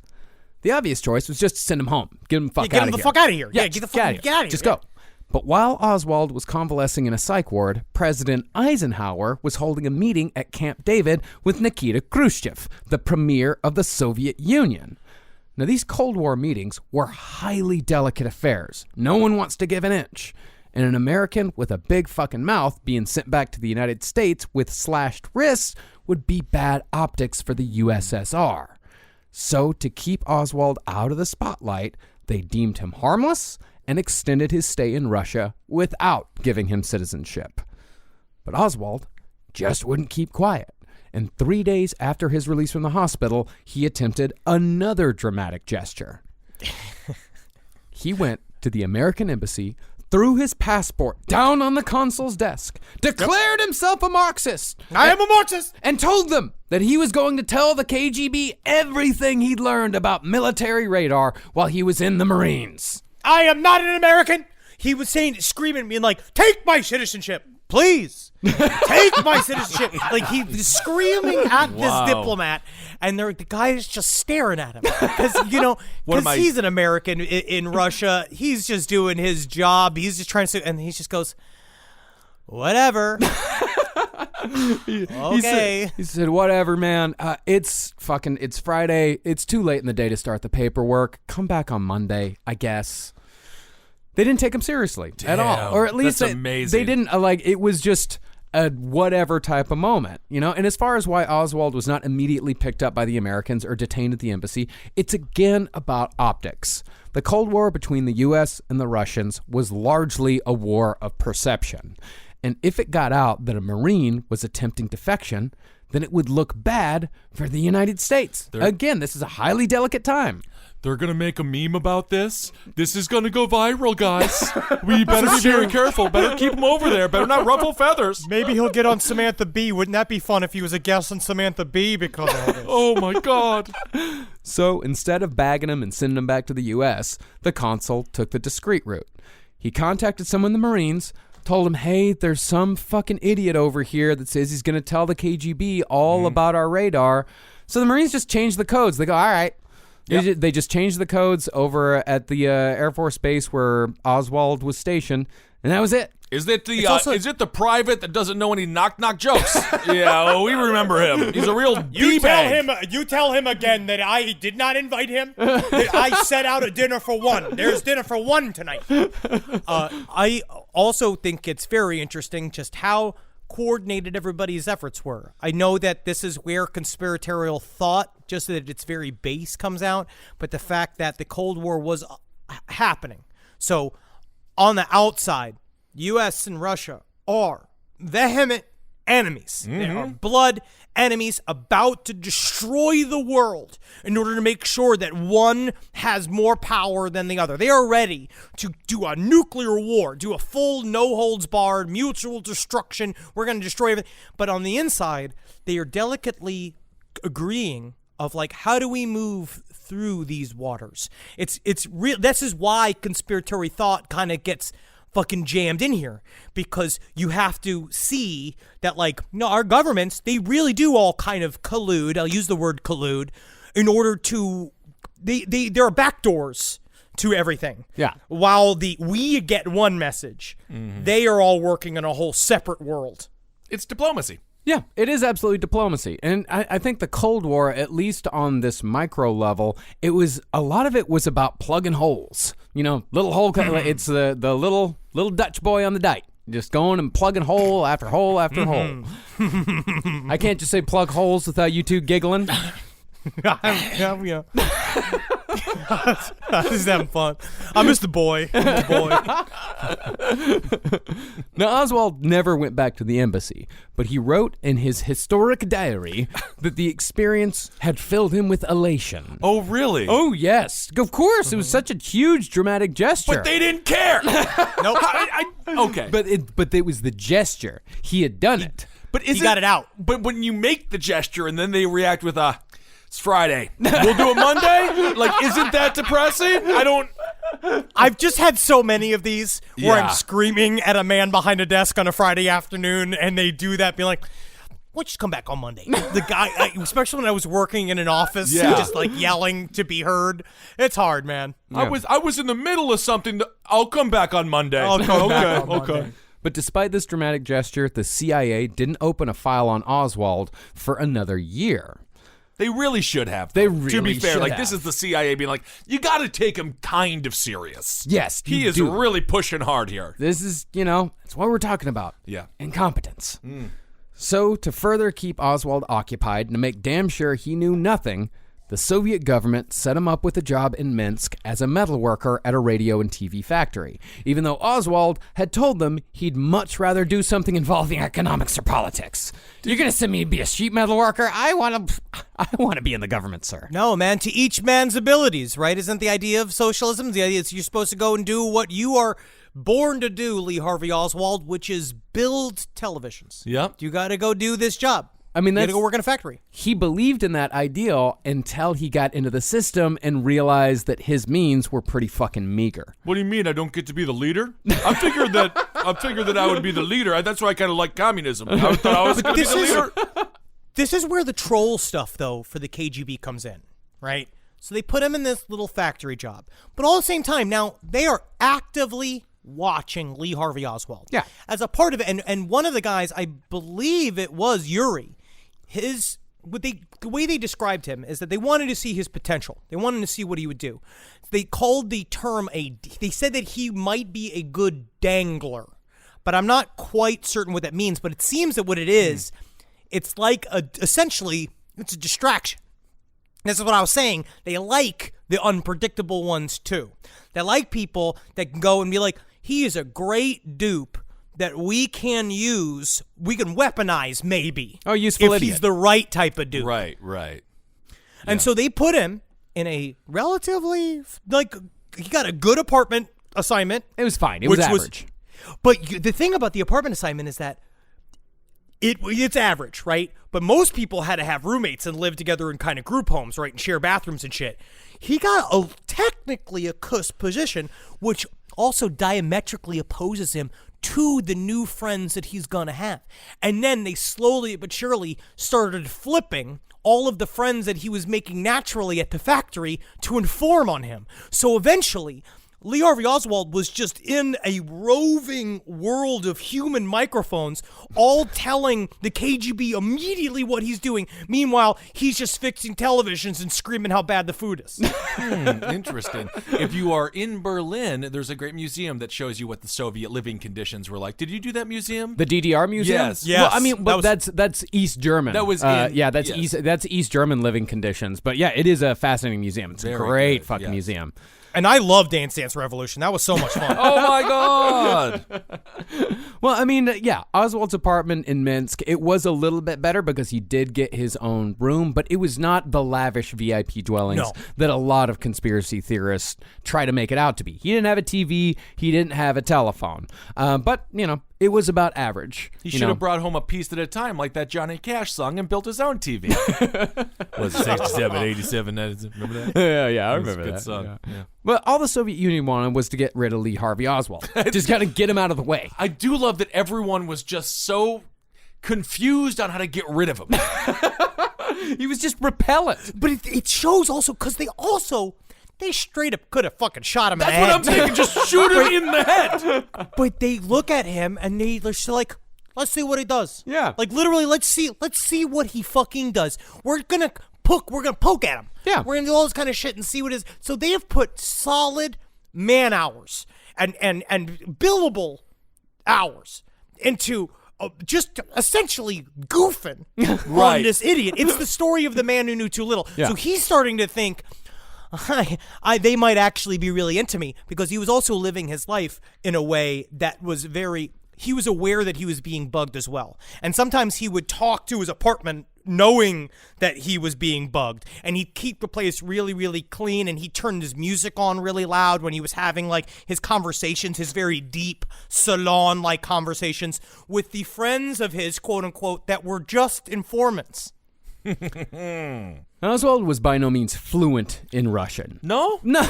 Really? I mean, he had a rudimentary grasp of the language. He knew enough to make friends and go to work. However, it's up for debate as to whether Oswald actually made friends in Russia or if the KGB just assigned him friends to monitor his activities. Hey, he'll take it. Yeah, he'll take It's it. a lonely time out there. Either way, though, the interactions Oswald had in the USSR were mostly positive. I mean, even the KGB agents that were there to pump him for information, they were at least friendly. I mean, whether they were trying to engage him in anti-Soviet conversations or whether they were trying to offer him secret information to try to get him to show his cards. So we know he's a dumb shit, but let's just see what kind of dumb shit he is. Yeah, I mean, what the Soviets were finding out was that Oswald had no cards to show. He Yeah. truly did just want to live there.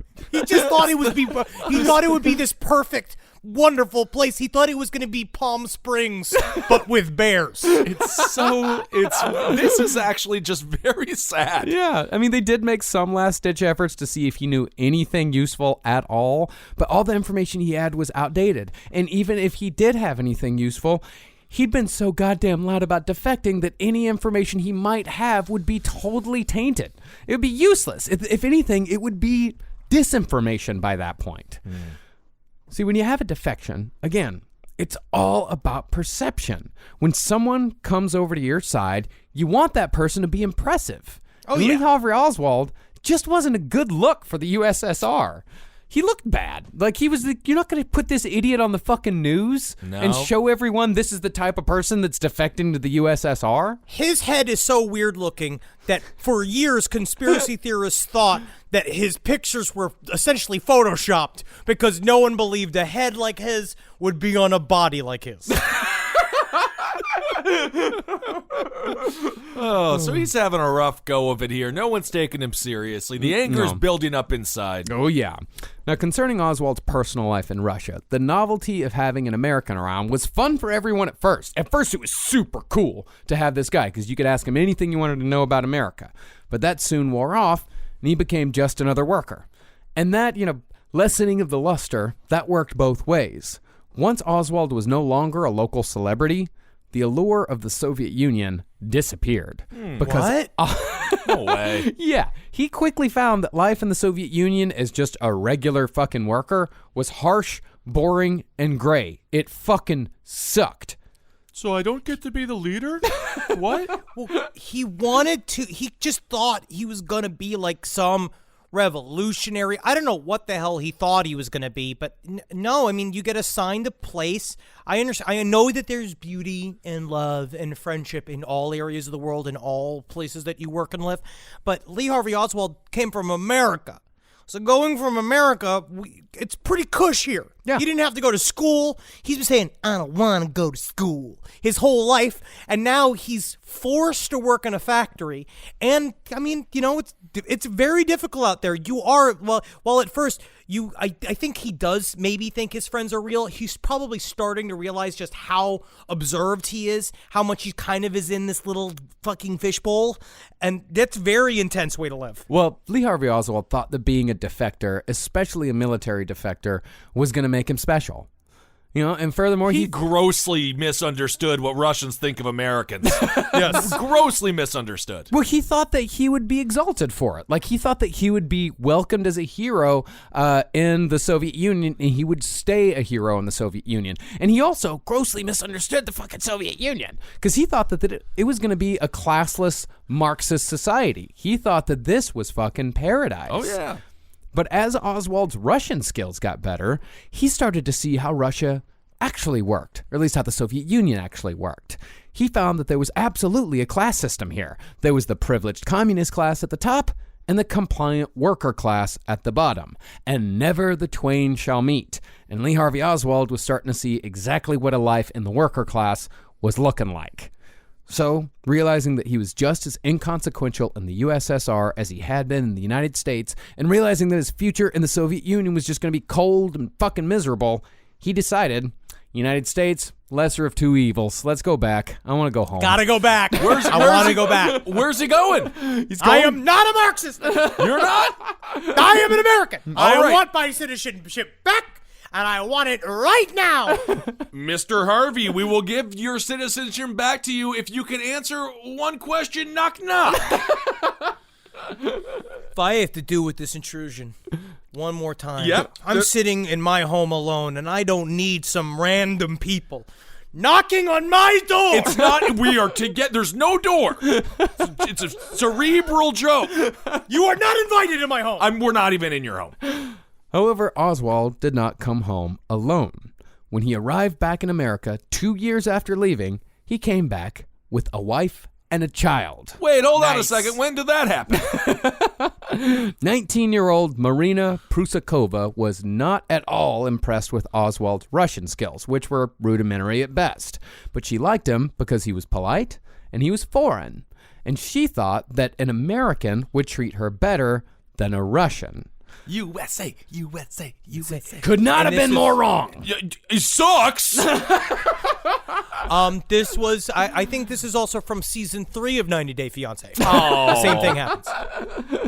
Well, he proposed after a month of dating, and the two were married on April 30th, 1961, about a year after Oswald got to the USSR, and from the beginning, the marriage was absolutely fucking awful. He didn't allow her to wear makeup, and he was obsessed with keeping her figure ultra thin and boyish. He told her that he found larger women repulsive because he said there was, quote, too much of them. But he loved her because he could, quote, feel all their bones. That's just There's nothing I treasure more in a woman than feeling each one of them bones. I mean, it's good to have bones, so that's a positive. Natalie and I spent hours. I said, I count each bone I could dig my digits into. Yeah? At what point does she slap you in the face because you're being disgusting? She lets me get my druthers. Well, despite comments like these that Marina did not enjoy, she still got pregnant, and the two of them applied for re-entry into the United States, where Oswald flatly denied that he had ever renounced his American citizenship. No. Me? No. Me? Yeah, I did that? Yeah, weren't you just actually... It's so funny you say Lee Harvey Oswald. Weren't you just in here a month ago screaming about how you defected? As a matter of fact, you threw your passport on this desk, and I remember that. No, that must have been somebody else, for as you can see, I'm wearing glasses. And so, on January 26, 1962, the Oswalds got their exit visas. As far as why the Russians let them go, they just wanted Oswald out of there. It's more like a out of here. Yeah, I think it's more of like get the fuck out visa. Yeah. Get the fuck out of here. I mean, he was a useless man at best. You know, at best, a drain on society. And Marina didn't really have much to offer the state either, so they let him and his wife go. Meanwhile, Oswald was getting weirder. When Marina gave birth, her body produced too much breast milk. So Oswald offered to suckle it out himself. He's a husband. Now, Marina went along with it, but she was surprised and somewhat disgusted that he swallowed every drop when she assumed he was going to spit it into a bucket. He's not a sommelier. I mean, Yeah, what's he gonna do? He's gonna swish it around a glass? See the legs on it? yeah. I don't No, know. you fucking... You drink it. I honestly think it would be more insulting to spit it out. I am feeling a level of I don't know what's more polite in that situation. I think just suckle on your wife's breast. This is the food for your child. It's coming out of your wife's beautiful breast. You're sucking it in your mouth. I think if you go bleh, bleh, spit it out. Oh, like that milk isn't good enough for your child. It's not good enough for you. It's not good enough for but it's fine. Why did for they your just? child? Why did they just bottle it? There's a middle ground here. I think the middle... I don't... Just put it in a bottle. Well, I think... I will accept you don't the have middle a ground. pump. Like, the USSR doesn't have breast pumps. Just use don't know, funnel? There's no funnel at the place where he works? Fucking in the USR, breast pumps you. We know this. Well, there's a middle ground here. I mean, the middle ground is that you maybe suckle out a little bit. You're like, I swallowed a little bit. That's kind of tasty. Oh man, I'm not really hungry right now though. So I better spit all this out. Be nice. You're JFK. You're years before you're about to be shot by a random man. You're like, I wonder what my assassin's doing right now. Just JFK used to suck the cum out of whatever woman ended up in the Oval's office and spit it into the asshole of his brother. All right, now I know that's controversial to say, and not a lot of it's true. But that's our president. All right, so we can't look down on his actions just because it involves breast milk. all right.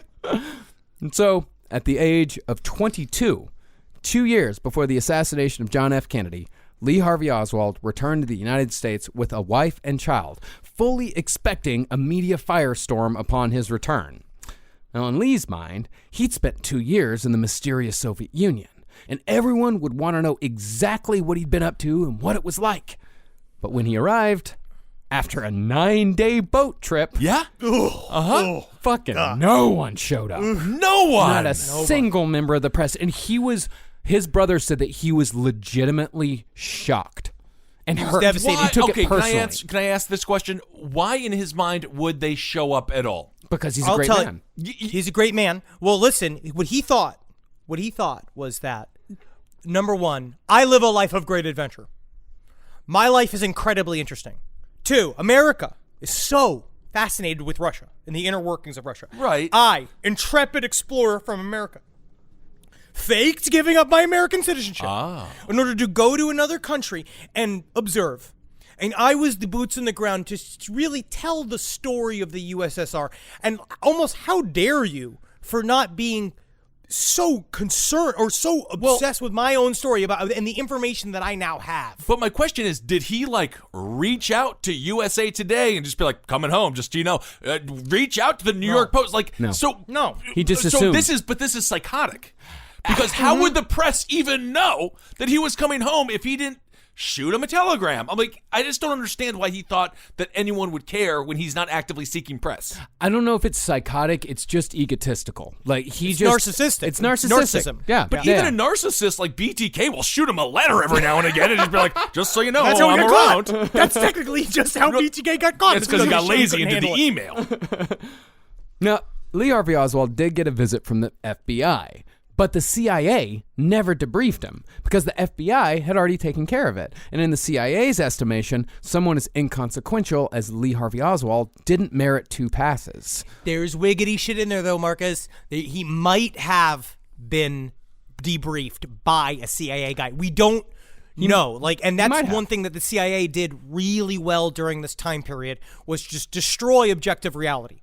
They would burn records all the time, purposefully so. They liked creating a lot of confusion. So there was some mention of some guy swinging by his house, but they go way out of their way to say, we never visited him.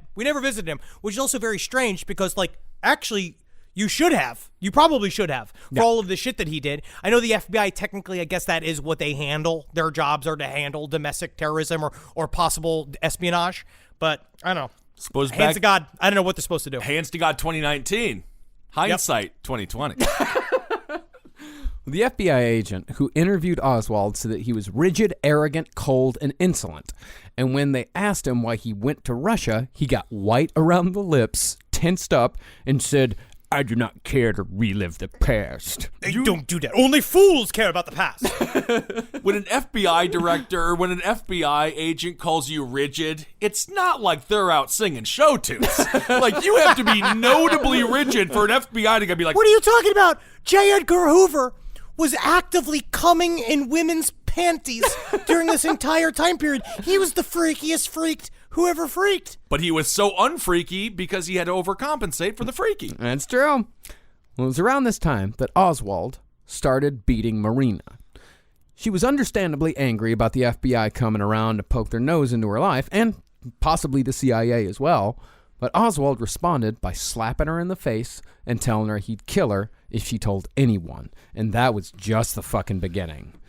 Now, at this time, they were living with Lee's brother Robert, but since Oswald was back in the States, Mother Marguerite just couldn't stay away. Uh-oh. She demanded that they move into her one-bedroom apartment in Fort Worth, Texas. And since they had nowhere else to go, they complied. Fuck, moving in with your mother into a one-bedroom apartment with a new wife who does not speak English and a new baby. With any luck, we'll sell this as a screenplay. It is like 8:30 p.m. on CBS. Yes. Lee's Place. Now, not surprisingly, Marguerite picked right back up where she left off, telling her son that his failing marriage, not his fault. None of it's his fault. She even defended him beating his wife by saying, quote, "There may be times when a woman needs to have a black eye." Yeah, if she's in the UFC.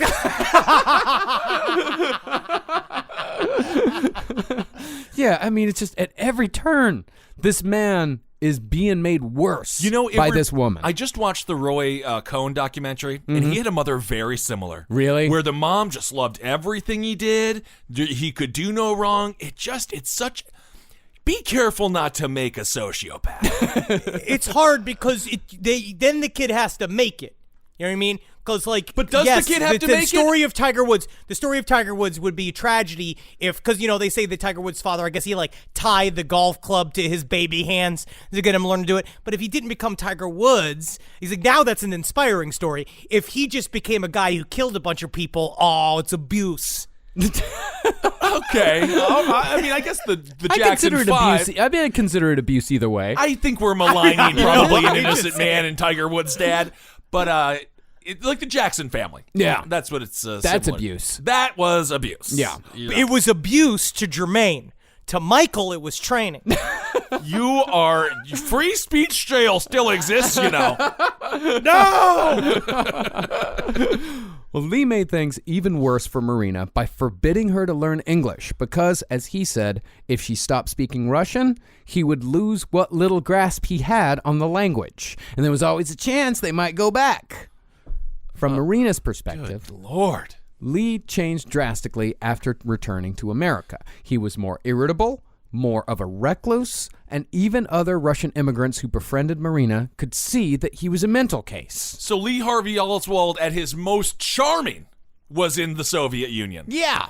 Yes, technically, yes. As a sheet worker in a TV factory. Yikes. That's him at his best. That was him at his peak. And I think a part of it was he had his Russian dream spoiled, as according to historic diary. He had his Russian dream spoiled. He then got nothing out of it because then he wasn't made a folklore hero in America for seeing through the Iron Curtain and coming back. He didn't see any of that shit. So now he's living in full realization of his mediocrity. Right. Yeah. Single apartment with his mom and wife with a kid in Fort Worth, Texas. Yep. It's called it's called a recipe for an assassin. Yeah. Mm-hmm. And there was one Russian immigrant, however, who decided to befriend Lee Harvey Oswald. His name was George de Mohrenschildt. And even though he thrived on being provocative, just like Oswald did, George was more of a good-natured troll. If he was around right-wingers, he'd talk about how much he loved communism. If he was around leftists, he'd advocate for fascism. And in a move that wasn't so good-natured, if he knew someone particularly hated Hitler, he would greet them with a hearty Heil Hitler. But this guy also might have been connected to the CIA, and he might have been what is called an asset. He wasn't an agent. He's one of the weird-ass collection of side characters that the CIA likes to build up, because this guy also had connections to the Bushes. He had connections to the Vanderbilts or some other and the Bouviers. He also had connections, very weirdly, to the Bouviers, Jackie O's parents. So he was weirdly deeply connected to this world that he might have been a minder for Lee Harvey Oswald on behalf of the CIA, which is why he also acted in these kind of extravagant ways, because the CIA love people that bring a dust cloud, pigpen-like cloud of chaos with them everywhere they go. I like what you've done there. We're going to have to cut those lyrics out of It's a Small World, but I think that you're making some solid points. Well, yeah, George was a wacky guy. I mean, he'd sometimes... By what standards? By anyone's standards. Okay. Yeah, I mean, he'd show up to parties uninvited, wearing only pants. You know, no shirt, That's not no shirt. wacky. I guess it's wacky. There's a wackiness. There's a wackiness about it. In a terrifying kind of way, where now I have to go confront the man who just showed up at the party with no shirt on, no shoes on, just wearing pants, and ask him to leave nicely. We've had this conversation in Side Stories before about the what is wacky. You know what I mean? To me, wacky denotes it is fun Monday, Wednesday, Friday. Thursday, Friday, Saturday, Sunday, wacky is dangerously manic. There it is. Yeah. It was later discovered that George, they've been quite manic depressive. Okay. Yeah. He did have signs of manic behavior. I mean, him and his wife would just walk around town wearing bathing suits, even in winter, even in cold weather. But at the time, it was seen as very charming. Okay. Hey, they're characters. They're characters. Yeah. All right. Now, George had an interesting perspective on Oswald because he was just about the only friend Oswald had. He said that all Oswald wanted was for people to be interested in him. And if you showed him interest, then he would blossom. But nobody wanted to show Oswald interest because Oswald was a mean, contrarian, wife-beating piece of shit. And everybody knew it. And even though he was obviously beating Marina, nobody said or did anything about it because they didn't want to lose her to a relocation. They thought if we call the cops, if we approach Lee, he's either going to make it worse or he's just going to take her somewhere else. Remember, this is 1962. Right. You know, shit was pretty bad when it came to domestic abuse back then. Man, the cops, I guess they would just show up and tell you to move it along? Yeah. Okay. Meanwhile, Lee had gotten a job at the Jaggers Chili's Stovall Company, which was a graphic design and printing outfit. Oh. Yeah, they did work for the military, even though Oswald never worked on the military side of things. What he did get out of this job, though, was enough of an influence to create an imaginary fantasy life about himself as a spy. A spy. Because while he wasn't doing anything secret, people were doing secret stuff all around him, and it looked super cool. That's cool. And this flame was even further fueled by Oswald's new obsession with the spy novels of Ian Fleming, creator of James Bond. So Oswald used the equipment at Jaggers to make poorly constructed fake IDs for himself using the name Alec Hidell. And he rented post office boxes under this assumed name to further build out his fantasy life. And to compare it to another serial killer, like we talked before, very similar to John Wayne Gacy. Again, leading a side life, creating a whole separate persona for himself, where he lived out this kind of fantasy world. Where now I wonder what... I don't want to go as far as to saying like what he'd be like diagnosed with, but I wonder if he sat with a psychiatrist or a therapist, what they would say about the way he viewed himself and why he had to create these like fake fantasy worlds to add drama to every single thing that he did. I wonder what the hell that is. I guess it's some form of bipolarism, like maybe, I don't know. Nah, I would say it's more like narcissistic personality disorder. He'd probably just be on the show Big Brother. Meanwhile, the physical violence against Marina was getting worse. Whereas before he would slap her, he was now full-on punching her with his fists, grabbing her by the throat, and raping her whenever he wanted sex. Then came Operation Midnight Ride. Is this an operation he made up? Absolutely not, no. Put together by right-wing evangelist Billy James Hargis and right-wing extremist General Edwin Walker, Operation Midnight Ride was a 5-week tour around Texas that had the purpose of fighting communism. Now, I don't know much about Billy Hargis, but General Edwin Walker was a particularly virulent piece of right-wing shit. Besides just being an ardent anti-communist, Walker was also an extreme segregationist who enjoyed the support of such historical embarrassments as Senator Strom Thurmond and George Lincoln Rockwell, leader of the American Nazi Party. I do know one thing about Billy Hargis. He used to rub Twinkies all over his body and let his dogs lick them off. If I can fill it in, can I just fill it in the information then, Marcus? If you're not going to give me anything, I'm going to go with this guy. He's a Twinkie fucker, and he lets dogs just lick it off. Yeah, I heard he used to go into construction workers' porta potties and take out full logs and smoke them like cigars. I don't know. I don't know. Why not? Who gives a shit? Sure. Fuck this guy. He can go fuck himself. Well, in 1962, General Walker organized a small army to prevent the desegregation of the University of Mississippi. There, his men used a high-pressure hose from a stolen fire truck to assault U.S. Marshals, and a journalist was shot in the back and killed in the melee. Jesus. And in Dallas, General Edwin Walker had found perfect home territory because Dallas in the early 60s was the location of some of the most hard-right extremists with actual power in the entire United States. Ironically enough, though, General Edwin Walker was one of John F. Kennedy's biggest critics in Dallas and even set up his own home as a sort of headquarters for anti-Kennedy sentiment in the state of Texas. And like many on the hard right who tend to overcompensate, General Walker was also closeted and had quite a few gay lovers in and around Dallas.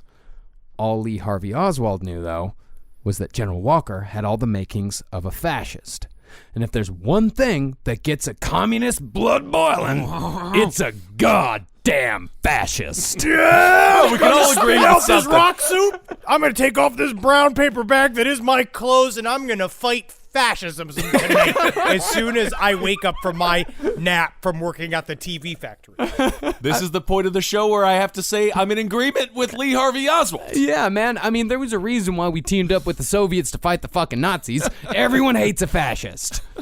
Hey, man, can we actually can we take that sentence and isolate it? And this is where I agree with Lee Harvey Oswald. Can we get that and just blast it from car radios? And as a result of General Walker's rising profile, he became the first man to come into the sights of Lee Harvey Oswald's sniper rifle. Ooh. And that's where we'll pick back up for part 2 of JFK. Yes! Oh my God, awesome. Well, this series is starting off just as amazing as I thought and hoped it would. Thank you. Lee Harvey Oswald, the man who was such a failure he couldn't even be a communist. But we are going to cover the rest of Lee Harvey Oswald's stupid, short life next week. Then we're going to get deeper into the details of the actual assassination of JFK. We're going to learn a little bit about him. And then we're going to do our best to attempt to cover as many of the conspiracy theories around JFK as much as humanly possible. This is a little bit similar to our Jack the Ripper series. Yes. And we're going to try to do it without succumbing to, as Henry said, the word salad of most JFK conspiracy theories, because they like to just throw out names and they don't really tell you who these people are or what they do. So we're going to try to make it as I guess, as understandable as it possibly can be. All I know is... It's going to be difficult. All I know is John F. Kennedy was killed by Jack the Ripper, evidently. I don't know. I just heard those two names, and I'm just putting... Why not? Thank you all so much for listening, and welcome, everyone, to our first exclusive show on Spotify. Thank you all so much for your support throughout this transition. We've put our big boy caps on, and we've got this done. I want to thank everyone who works at our company. You guys all did such a wonderful job. It's been a labor of love. Yeah. So thank you all so much for all of your support. And yeah, keep on supporting all the shows here on the Last Podcast Network. We have Abel Against Top Bat, Page 7, Whiz Brew, Movie Science and the Mad. You just go down the list and you will have all of your kind of fun for your wrestling needs. No Dogs in Space, the music show. Of course, if you want to check out No Dogs in Space, we just finished our 4-part series on the Stooges, so all of those episodes are out there if you want to go binge the first series, and we got more stuff coming soon. The Stooges, It's the so band good. that may not have been without Vietnam. Honestly, I it's mean, such listen, a good if show. you want to know more about that statement, we go into it in detail. We are also coming to you live all throughout April. We got 19 cities in 20 days. Yes. Right? Is it 19 shows? 19 shows 19 in 30 days. Shit. We'll have to, wherever it come on says out. we will be there. We have to be We contractually. Yes. We will be there. So we're looking at y'all. Fucking come see our asses. We're going to have so much fun. Excited for our new show. Come see us. Lubbock, looking at you. Yeah. How's Looking Lubbock at doing? fucking Vegas. How's our Trying to boys get in- some... How's Lubbock What? doing so far now? What do we got, Marcus? That's what's all right. Doing better in Vegas. It could be worse. Yeah, it could be worse. Doing better than Vegas. Put that on the sign entering Lubbock. Yeah, honestly, yeah. So, guys, come out and see us. Get so excited to do this new show. So excited to do this new show. So excited that you guys see the book. We have been busy beavers. Yeah. the last couple of years, haven't we, boys? We absolutely have. I mean, that's the thing is that, we still got the fucking book coming out in April. So, if you haven't pre-ordered the book yet, go on out and pre-order it. It's going to be well worth your fucking money. It's 300 pages. It's full of beautiful illustrations. It's a great fucking hardcover. And you can get, if you want an autographed copy and you can't come out to the live show, you can get those on barnesandnoble.com. Those are for sale out there. So if you want to get one of those for yourself or as a gift for a loved one, those are available. But if you want to support your local independent bookseller, you can also pre-order them. You can also pre-order a copy of your book from them, no matter who you like to buy books from. Absolutely. It's available everywhere. But yeah, if you pre-order it, it really helps us in those first couple of weeks. Yes. It's a great way to support. So far, the numbers have been great. Thank you all so much for pre-ordering. And yes, support your local bookstores. And strangely enough, as we learned throughout this process, Barnes & Noble is now an independent bookseller because that is the world that Amazon has created for us. Yes, it's very At least interesting. as far as the publishers are concerned, Barnes & Noble is independent now. What an We're just a insane bunch time. of horny, hungry beavers working on our dams, and I hope you can come by and see what our log's been doing. Yeah, come. Gaze upon our logs. All right, they Come know see my they know logs. what logs, they know what we look like. All right, everyone, thank you all so much for listening. We always appreciate you. Hail yourselves. Hail Satan! Helgeen. Magustalations, everyone. Hail me! And I guess big ups to Vietnam for happening. I guess that's what we learned. Musically. Excited, happy that it happened, I guess. Yeah, it really would be completely different. It would be. I mean, but you still got Bob Dylan. We'd just all be listening to folk still. Oh, I love folk. Yeah. I'm fine with that. Might still have metal. Sabbath. Yeah, Sabbath would still Yeah, be around. Sabbath, because that came from the UK. Yeah, exactly. Yeah, it came from the UK. So, but I would say that UK might have just overtaken us. I don't know. I can see people looking right now at their episode, be like, they just closed up. How is there another hour of this show? Oh, it's just us being like, what band would be around? Dio, I think, would still be here. Would Motley Crue be? Motley Crue might still be here. No, Motley Crue wouldn't be here. Yeah. No, they wouldn't be. Well, let's wrap it up because I have to shit.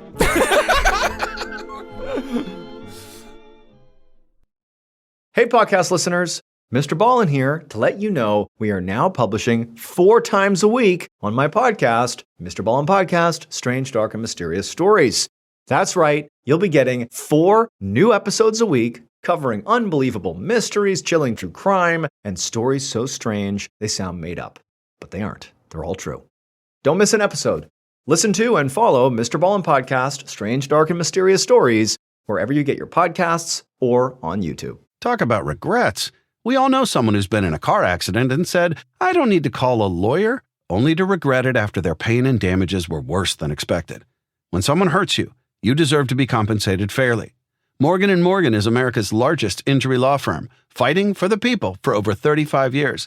Injured? Visit forthepeople.com/podcast. That's forthepeople.com/podcast. Their fee is free unless they win.